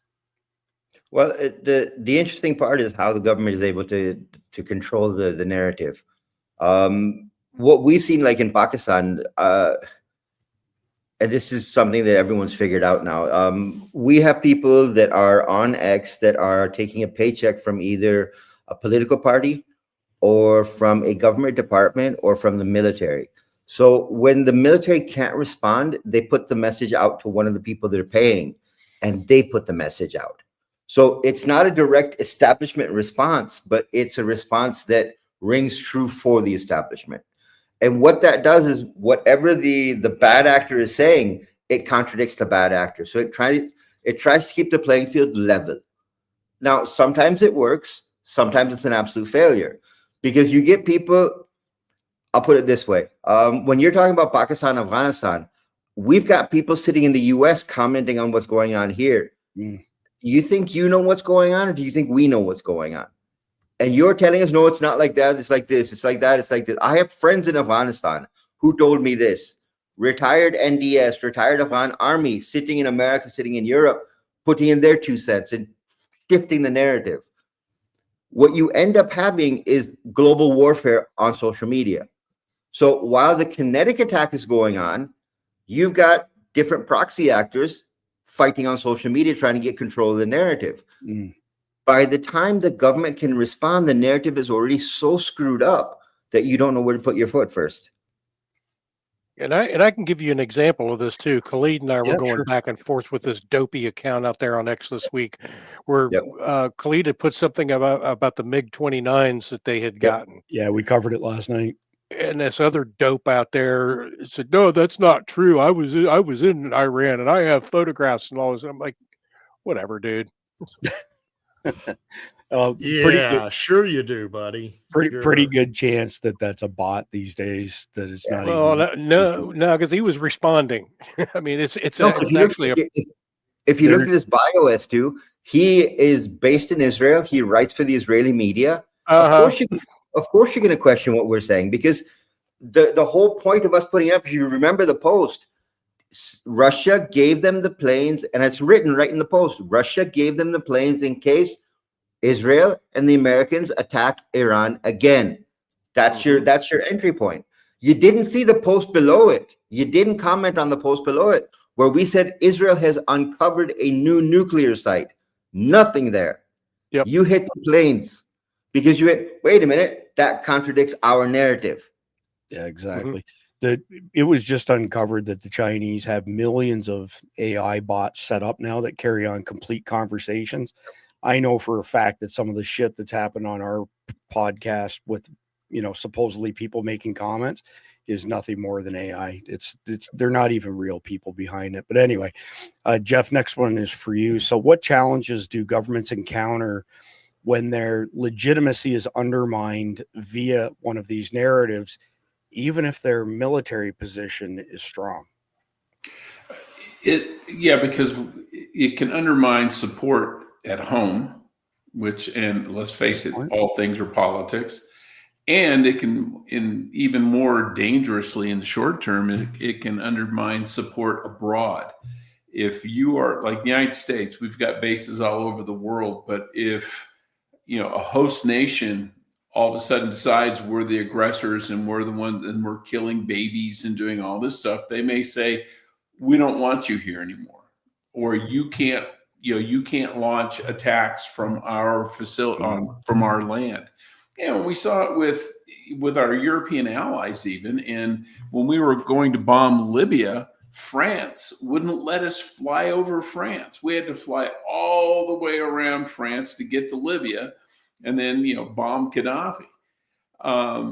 So, and it was all because of this perception that, oh, you guys are being mean. Right. And plus you had a bunch of corrupt French politicians who were taking money from Libya. That's another issue, Libya and Iraq and everybody else too. So yeah, does it affect you militarily in the short run? Like right away? No, but it might tomorrow, and it might next week, and it might next month. And you might need those bases, and you might need that support down the road. Yeah, good feedback on that. So as to how does the narrative of these insurgents adapt to different cultural or regional audiences in your experience? So insurgent forces will adapt their narratives to the different cultural regional audiences to maximize certain things like recruitment, to maximize their legitimacy and influence by tailoring their messaging to local context. This allows them to maintain a core ideological goal, whether it's resistance, liberation, or power. And these adaptations will leverage cultural values. So I'm trying to think of an example off the top of my head where we might have seen this here recently. Well, we could use, it's not recent, but we could use October 7th as an example. Okay. The images that were portrayed coming out of Israel that day had two effects. One, for the Israeli side, it instilled fear in them. And it was because they understand that this influence has a cultural effect on them because they're always in fear that a larger country is going to attack them. But on the other side of the spectrum, we have Hamas over there. We have the people that are in favor of Hamas. We saw those people come out in the streets dancing and yelling and everything. And people these days, this is particularly going to be geared towards people that are of a certain personality type, that feel like they need to be a part of something. And this is how gangs work too. That's why they target kids, because they're impressionable. They show them the money and the flash and the guns, and this is the kind of life you want to live, and you're doing it for this cause. So this is how those things impact those cultural and regional aspects of this. Right on. That's a great job answering that question as too. So Randy, get batting cleanup again here on segment number 4. Microsoft invented this acronym, came up with this acronym years ago called FUD, fear, uncertainty, and doubt. And it's how they would strong arm companies into buying from them. So one of them would be, and they got busted on the Sherman antitrust laws for this, where they said to somebody like HP, just pay us $50 for every computer you ship for a license, whether you put it on or not, and we'll give you that price. But if you insist on only paying for the machines that have Windows on them and not paying for alternative operating systems, we're raising the price to $150 per license. The margins are so thin, they would have gone out of business. They wouldn't have been able to compete against Dell and the other ones. So they tried to scare the shit out of their customers. And fear, uncertainty, doubt is pretty powerful. I'm wondering what your thoughts are on how FUD could play a role in shaping public opinion, not immediately after the attack, but further on down the road. Well, fear is a very motivating factor, isn't it? And it's going to shape your behavior and what your actions are following that. And that's the biggest piece of it, right? I mean, we weren't afraid during the Vietnam War, right? But look at what public perception did. No matter how much money those people were making, they had to pull out of Vietnam because of public perception and where everybody was at. It's no different. Here now, on this attack type of thing. What I believe is, and I know y'all mentioned tier 1, CAG and SEAL Team 6, there's nothing they're going to be able to do for this attack. It's too large. That's just not a big enough unit. Now, as I mentioned before, if they actually used active duty troops and you brought in all the guys from group and all the guys from Navy Special Warfare, which are not part of that tier 1 element, and that's a very large element between those two. Not very large, I'd say, but large enough to handle it. Because otherwise, what I think was going to have to happen is if you're in one of these cities, those citizens are going to have to decide within the next few days that they're going to have to handle this themselves. And by that, I mean, we've already talked about once these guys, whether they get to that tier 1 trauma level center or not, they're not stopping till they're dead. Yep. So my opinion is you want to stop them before they get to the tier 1 level trauma center. But if you don't, no matter what, it's going to become a war of attrition for them, for guns and ammo and lives. And so those communities are going to have to decide to send enough people that it doesn't matter. They're not the bad guys, no matter how many they take out, you're going to eventually get them by war of attrition.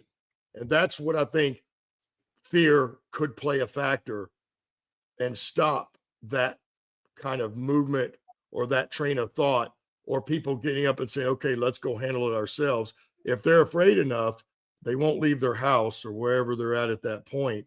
And that may play out that way. Yeah, that's good thoughts on that, Randy. So we're into the 5th and final segment tonight, which is strategies for narrative defense and future considerations.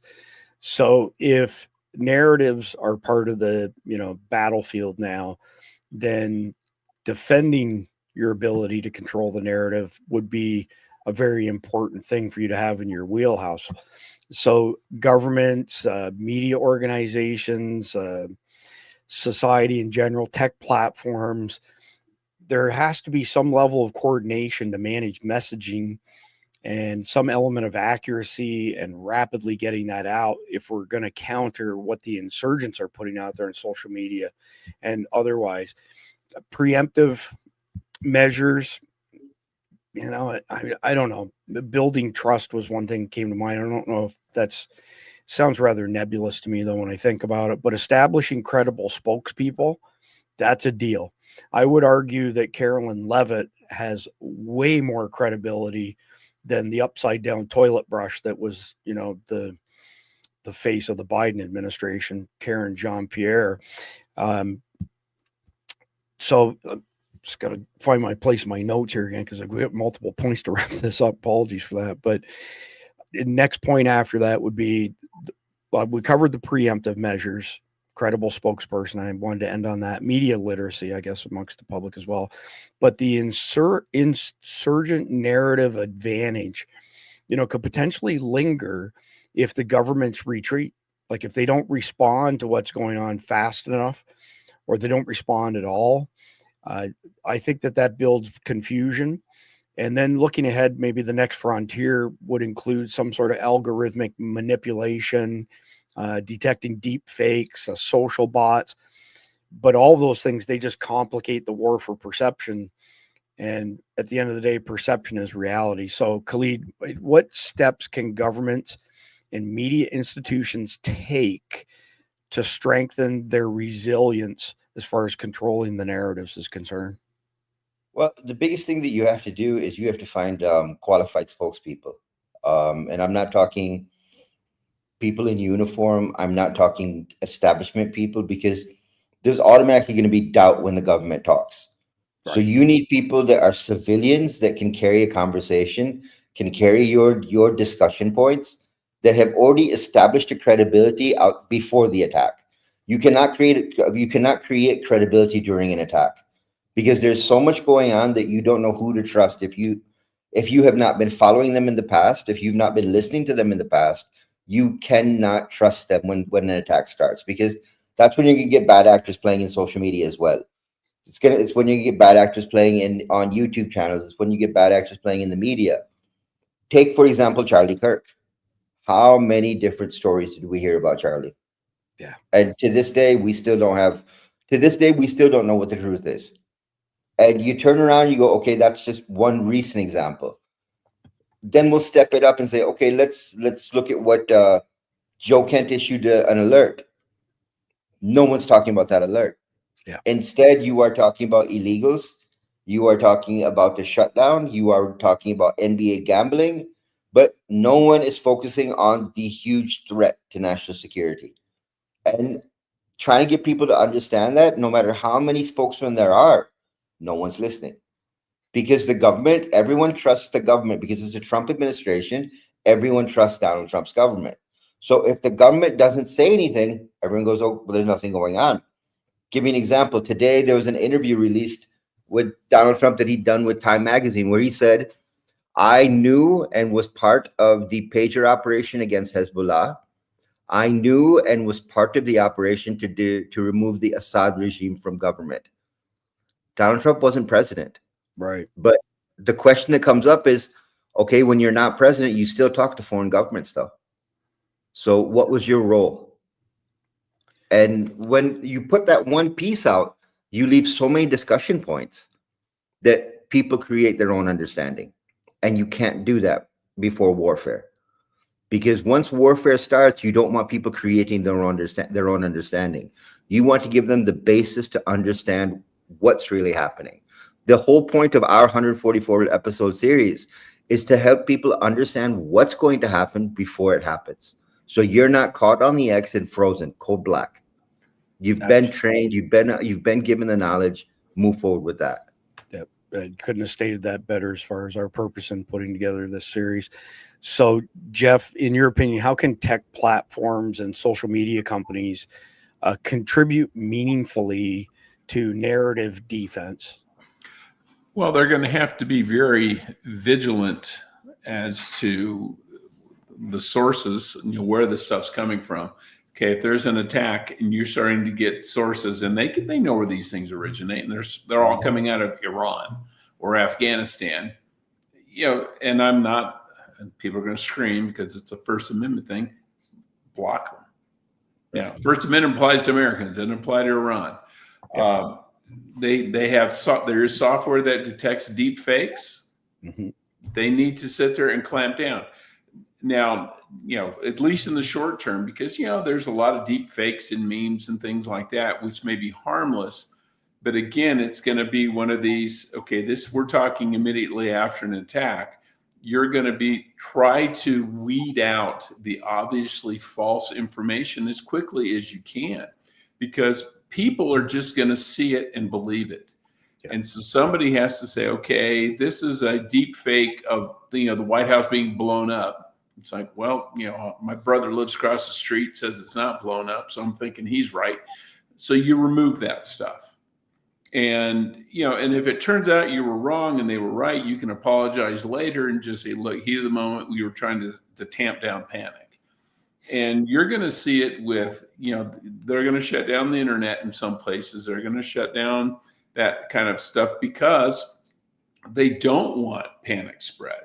And so they're going to have to do that. And it's happened forever, and it will continue to happen. But there are so many different systems and technologies out there. They're not going to be able to do it 100%, no matter what.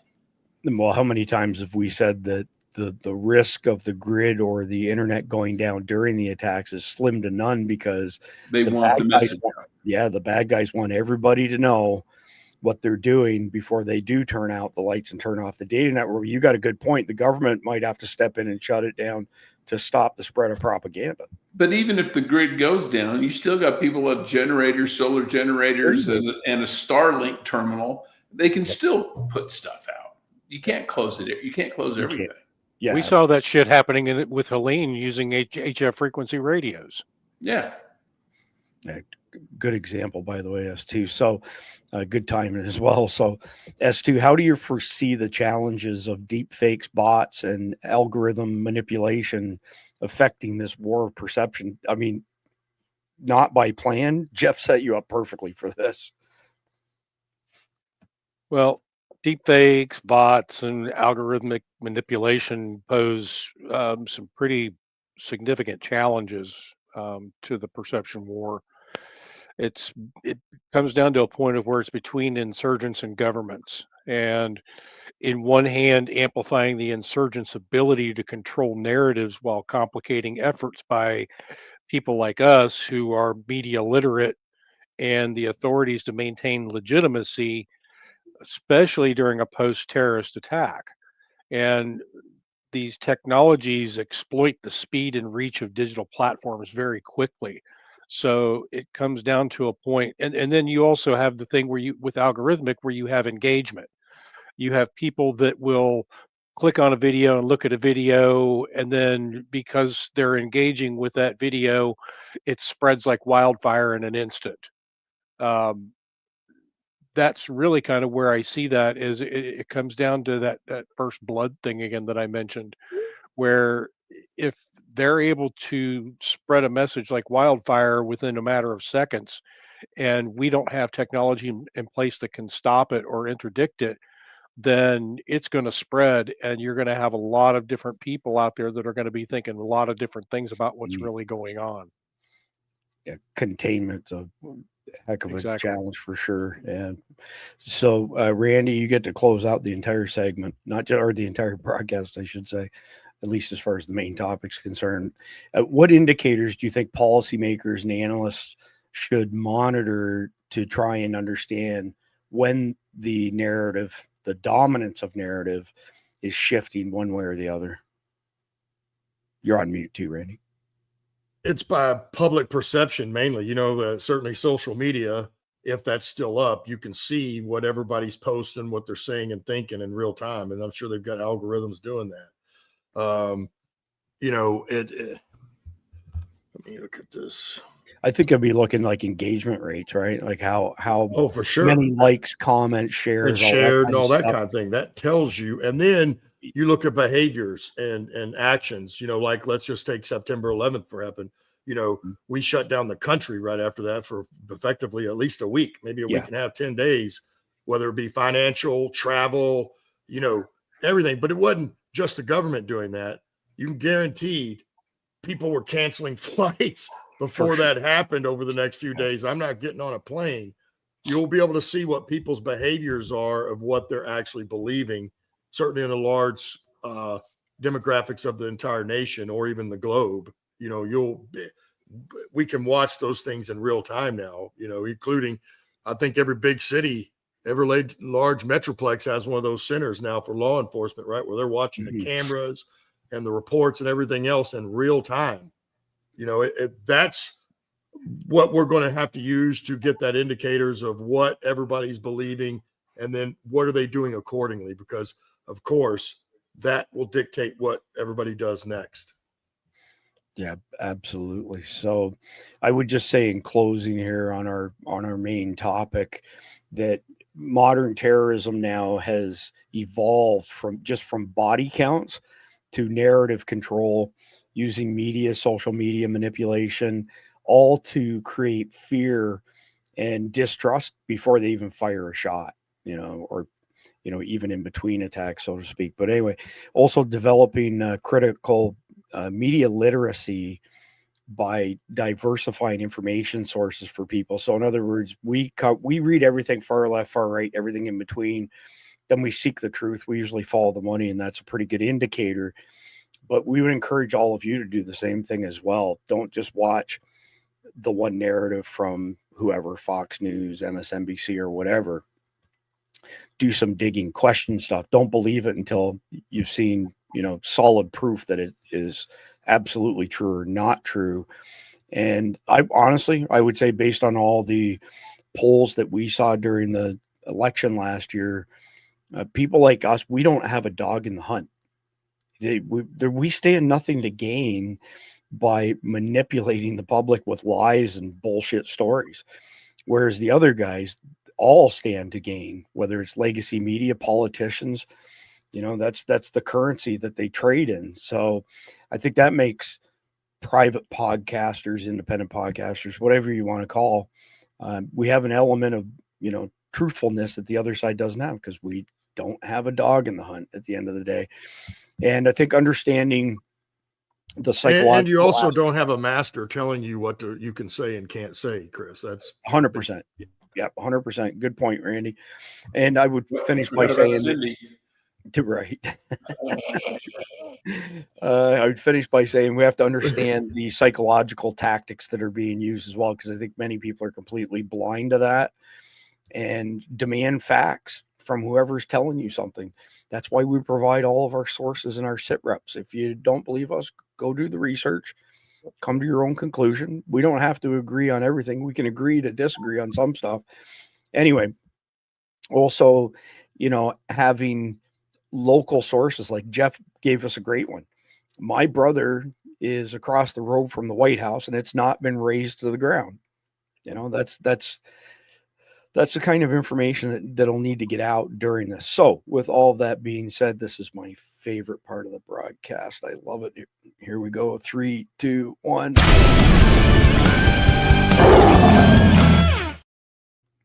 All right. So we're on to the Carnival Hero of the Day. This is a pretty decent one here, and it was just posted this morning. Trooper Creswell is an absolute hero. God bless him. Please like and share this so he gets the recognition he deserves. 56 seconds long. So this guy, Trooper Cody Creswell, stopped the vehicle for speeding in northwest Oklahoma.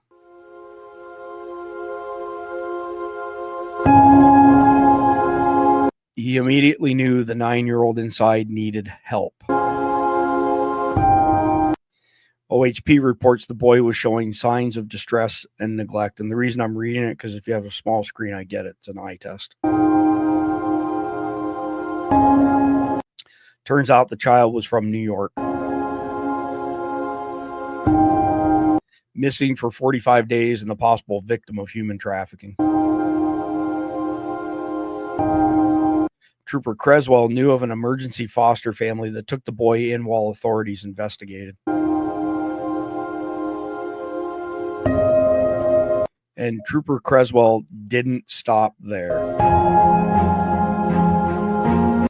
He and his family personally drove the boy all the way to New York for an emotional reunion with his father. Why did you decide to drive him yourself all the way to New York? Yeah, so, you can't break a promise, especially to a child. And I made a promise that I would, in the beginning, that I would make sure that he was with his dad. And so when travel plans fell through, I could not break my promise. Trooper of the Year for humanitarianism. That is definitely a good hero of the day. That's awesome. absolutely Yes, awesome. let's swing to the opposite side here. And if nothing else, this completely, verifies what we've been saying over and over again, that we don't have politics. We have, bad actors. Here's another bad actor just in. Texas House Democrat Yolanda Jones suggests she will slash Republicans in the neck if they bully her. Jones is running for a United States House seat. I'm from the hood, okay? So if you hit me in my face, I'm not going to punch you back in your face. I'm going to go across your neck. 1 minute, 18 seconds. I don't know if I can get through the whole minute, 18 seconds, but we'll try. Work. I'm from the hood, okay? So when a bully comes, if there are no rules, you literally have to figure it out. So Donald Trump has changed things, and people trying to do what's always been done is not going to work. And I think that's why Democrats are losing black people. That's why they're losing poor people, because poor people, all they want is for us to fight. So if you hit me in my face, I'm not going to punch you back in your face. I'm going to go across your neck, because we can go back and forth fighting each other's faces. You've got to hit hard enough where they won't come back. And so, for the same way I went to New York and spoke with Governor Kathy Hochul and said, if they're going to try to wipe us out in Texas, we need to wipe out every Republican in New York, in California, in Illinois. So no one can make me feel bad about fighting for the people that I represent, because the people that I represent need someone who's willing to go in the ring and fight for them. And that's exactly what I'm going to do. No exactly. violence. What exactly are you fighting for? piece of crap. Yeah. For paycheck. Yes. No violent rhetoric there. No, not at all. Democrats I was named thinking- Jones yeah. that want to kill people. Yeah, I was thinking the same thing, Jeff. This is the second Jones that we've seen that wants to kill people. Yeah. Is her What is this thing with all of these? What is it with these people that are so enamored with telling people that they're from the hood? She's about as much from the hood as Jasmine Crockett is. Yeah. Right. All right. Drive us home here, Stu. Okay, here we go, everybody. We want to see your answer in the chat comments and or in the comments at the after the show goes live up on, or after it's published. Anyway, here we go.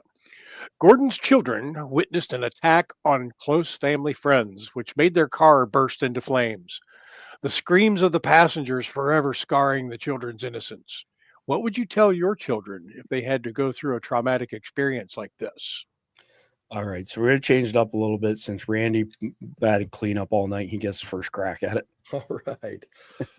Well, as a matter of fact, being in the military, although my kids weren't there, of course, I ended up in the burn unit in San Antonio, Texas. So they were out.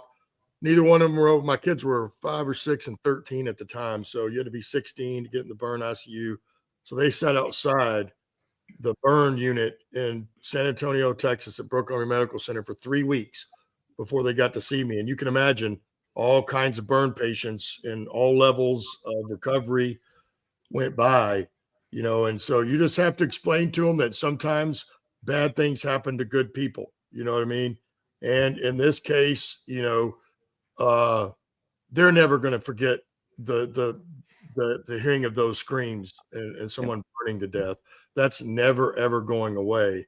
But, it's one of those things that you can use as a teaching moment that, unfortunately, it's a bad event. At this point now, it's concluded that they're most likely, receiving their reward at this time. But, unfortunately, the only example we have is just Jesus. I use that as an example, even because you hear a lot of people today think that, maybe we should assist people with suicide like our pets. When they get to a certain point in life, we put them down to be humane. But, he actually asked God, right? As we all know, he asked God if there was any other way that he didn't have to go through this. And the answer was no. He had to go through every bit of that, which, as we all know now at this time, was horrific before he even got put on the cross. So, that's our example, that even if you're a believer of God and you're a Christian, you may have to go through something horrific like that in your lifetime. And it's just a part of life that we can do nothing about, but learn to accept it and move on and maybe improve things afterwards so that we have less of it. Very well said. Jeff, you're up. Yeah, I kind of echo a lot of what Randy said. You got to explain to the kids that sometimes bad things happen to good people. But I would also try and make it a teachable moment, like when you're teaching them, okay, we've always talked about getting off the X. This is why you get off the X, so that doesn't happen to you. And try and, as much as you can, use it as something they can use in their own life to avoid that problem. So other than what Randy said, that's the only thing I would add. Yeah, I was going to say the same thing, basically. So, Khalid. I'd start off with bad people do bad things. I mean, that's the first example. When you see something like that happen, good people don't do things like that. That's what bad people do to good people. It's really hard with kids because the impression and the psychological effect of that, you don't know how to judge it. You don't know how to measure it, because we've seen it here in Pakistan with suicide attacks. When suicide attacks first started happening in Pakistan, they actually showed the bodies on news channels. You would see the blown up bodies on news channels.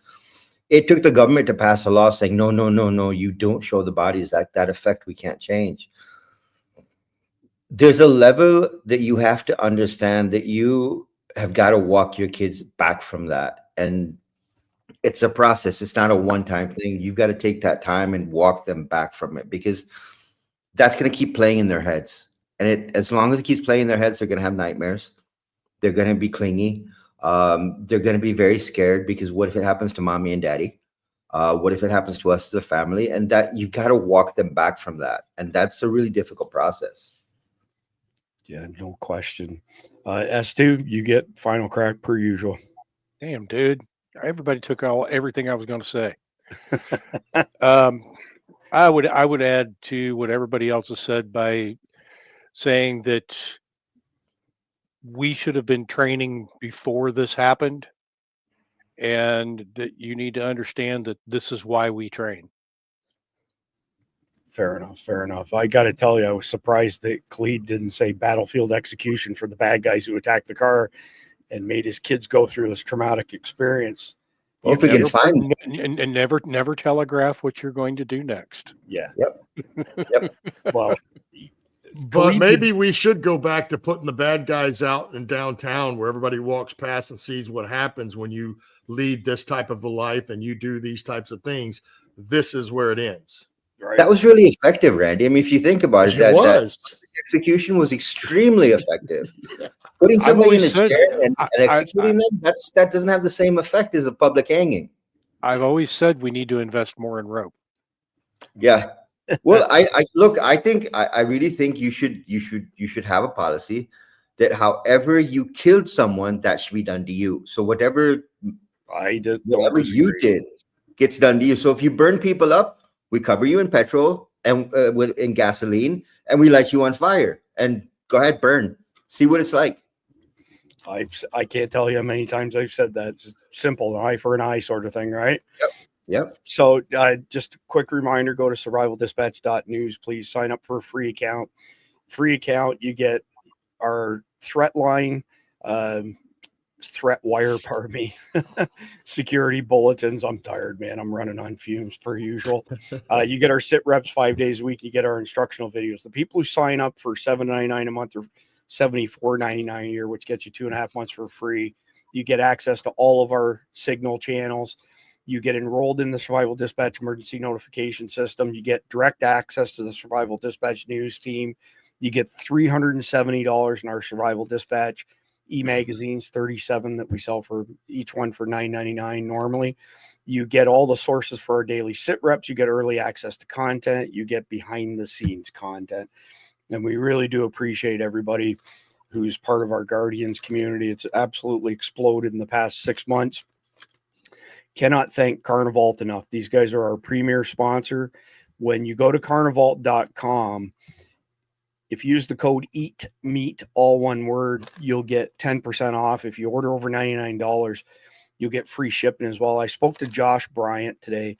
Look him up. Josh Bryant is a living legend in the strength and conditioning world. Super good friends with Ronnie Coleman, blah, blah, blah. But he's got the degrees to back up all of the hands-on experience. Multi-time world champ. We were on a con call with him discussing this, and he went through alternate sources of protein. And he said, the one serving, there's 6 servings in this bag, 25 grams of protein per serving.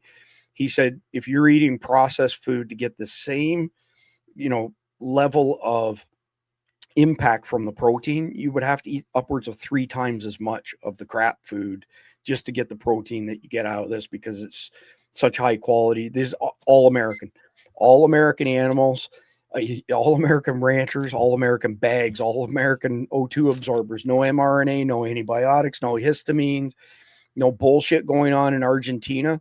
Like Jeff mentioned, we do have this USDA thing that says it meets the minimum requirement to be sold in America. What we don't do is control what's going into those cows. We can't enforce no mRNA. We can't enforce no histamines. We can't enforce no antibiotics. And tonight's closing video will actually speak to that topic. But if you want high quality, all American everything, you can't beat Carnival, period. And again, without all the toxins. Without the toxins, you got grass finished, not just grass fed. It's a big, big difference. You can also sign up for a subscription. And here's the deal. If beef prices keep going up and you sign up for a subscription, you're locking your price in. You could potentially come out way ahead of the game by doing that. So anyway, enough of that. I'll get off my soapbox here. We're going to be back tomorrow night at the usual time, 7 p.m. Eastern, with the next episode in our Long War series, which is, are we winning or are we fragmenting? Does the U.S. consolidate victory, or fracture under this sustained irregular warfare. So once again, I want to thank all of our guardians, want to thank our sponsors. Between tonight and tomorrow night, please like, share, comment, subscribe. God bless America. God bless America. God bless America. Hoorah. And enjoy the closing video. Right now, the U.S. beef industry is being shaken up. A recent deal between the U.S. and Argentina is opening the door to large-scale imports of Argentine beef, and that means downward pressure on prices and quality for American ranchers. But here's the thing. Not all meat is created equal. When you import beef, you give up the control, feed standards, antibiotic use, histamine levels, mRNA risks. You're rolling the dice. Why gamble when you can choose better? Introducing Carnival Premium American-grown U.S. ranch-raised meat that's mRNA-free, histamine-free, antibiotic-free. Beef, chicken, and pork. All freeze-dried for maximum freshness, flavor, and shelf life. When you buy from Carnival, you're supporting American ranchers, American agriculture, and American businesses. You're choosing quality over compromise. While imported beef may meet the minimum, ours sets the standard. Visit carnival.com and check out the full line of premium freeze-dried meat from American farms to your table. And here's something special. Use code EATMEAT at checkout to get 10% off your order. Don't settle for imports. Choose premium, choose American, choose Carnival. Because when it comes to what you're feeding yourself and your family, there's no substitute for the best.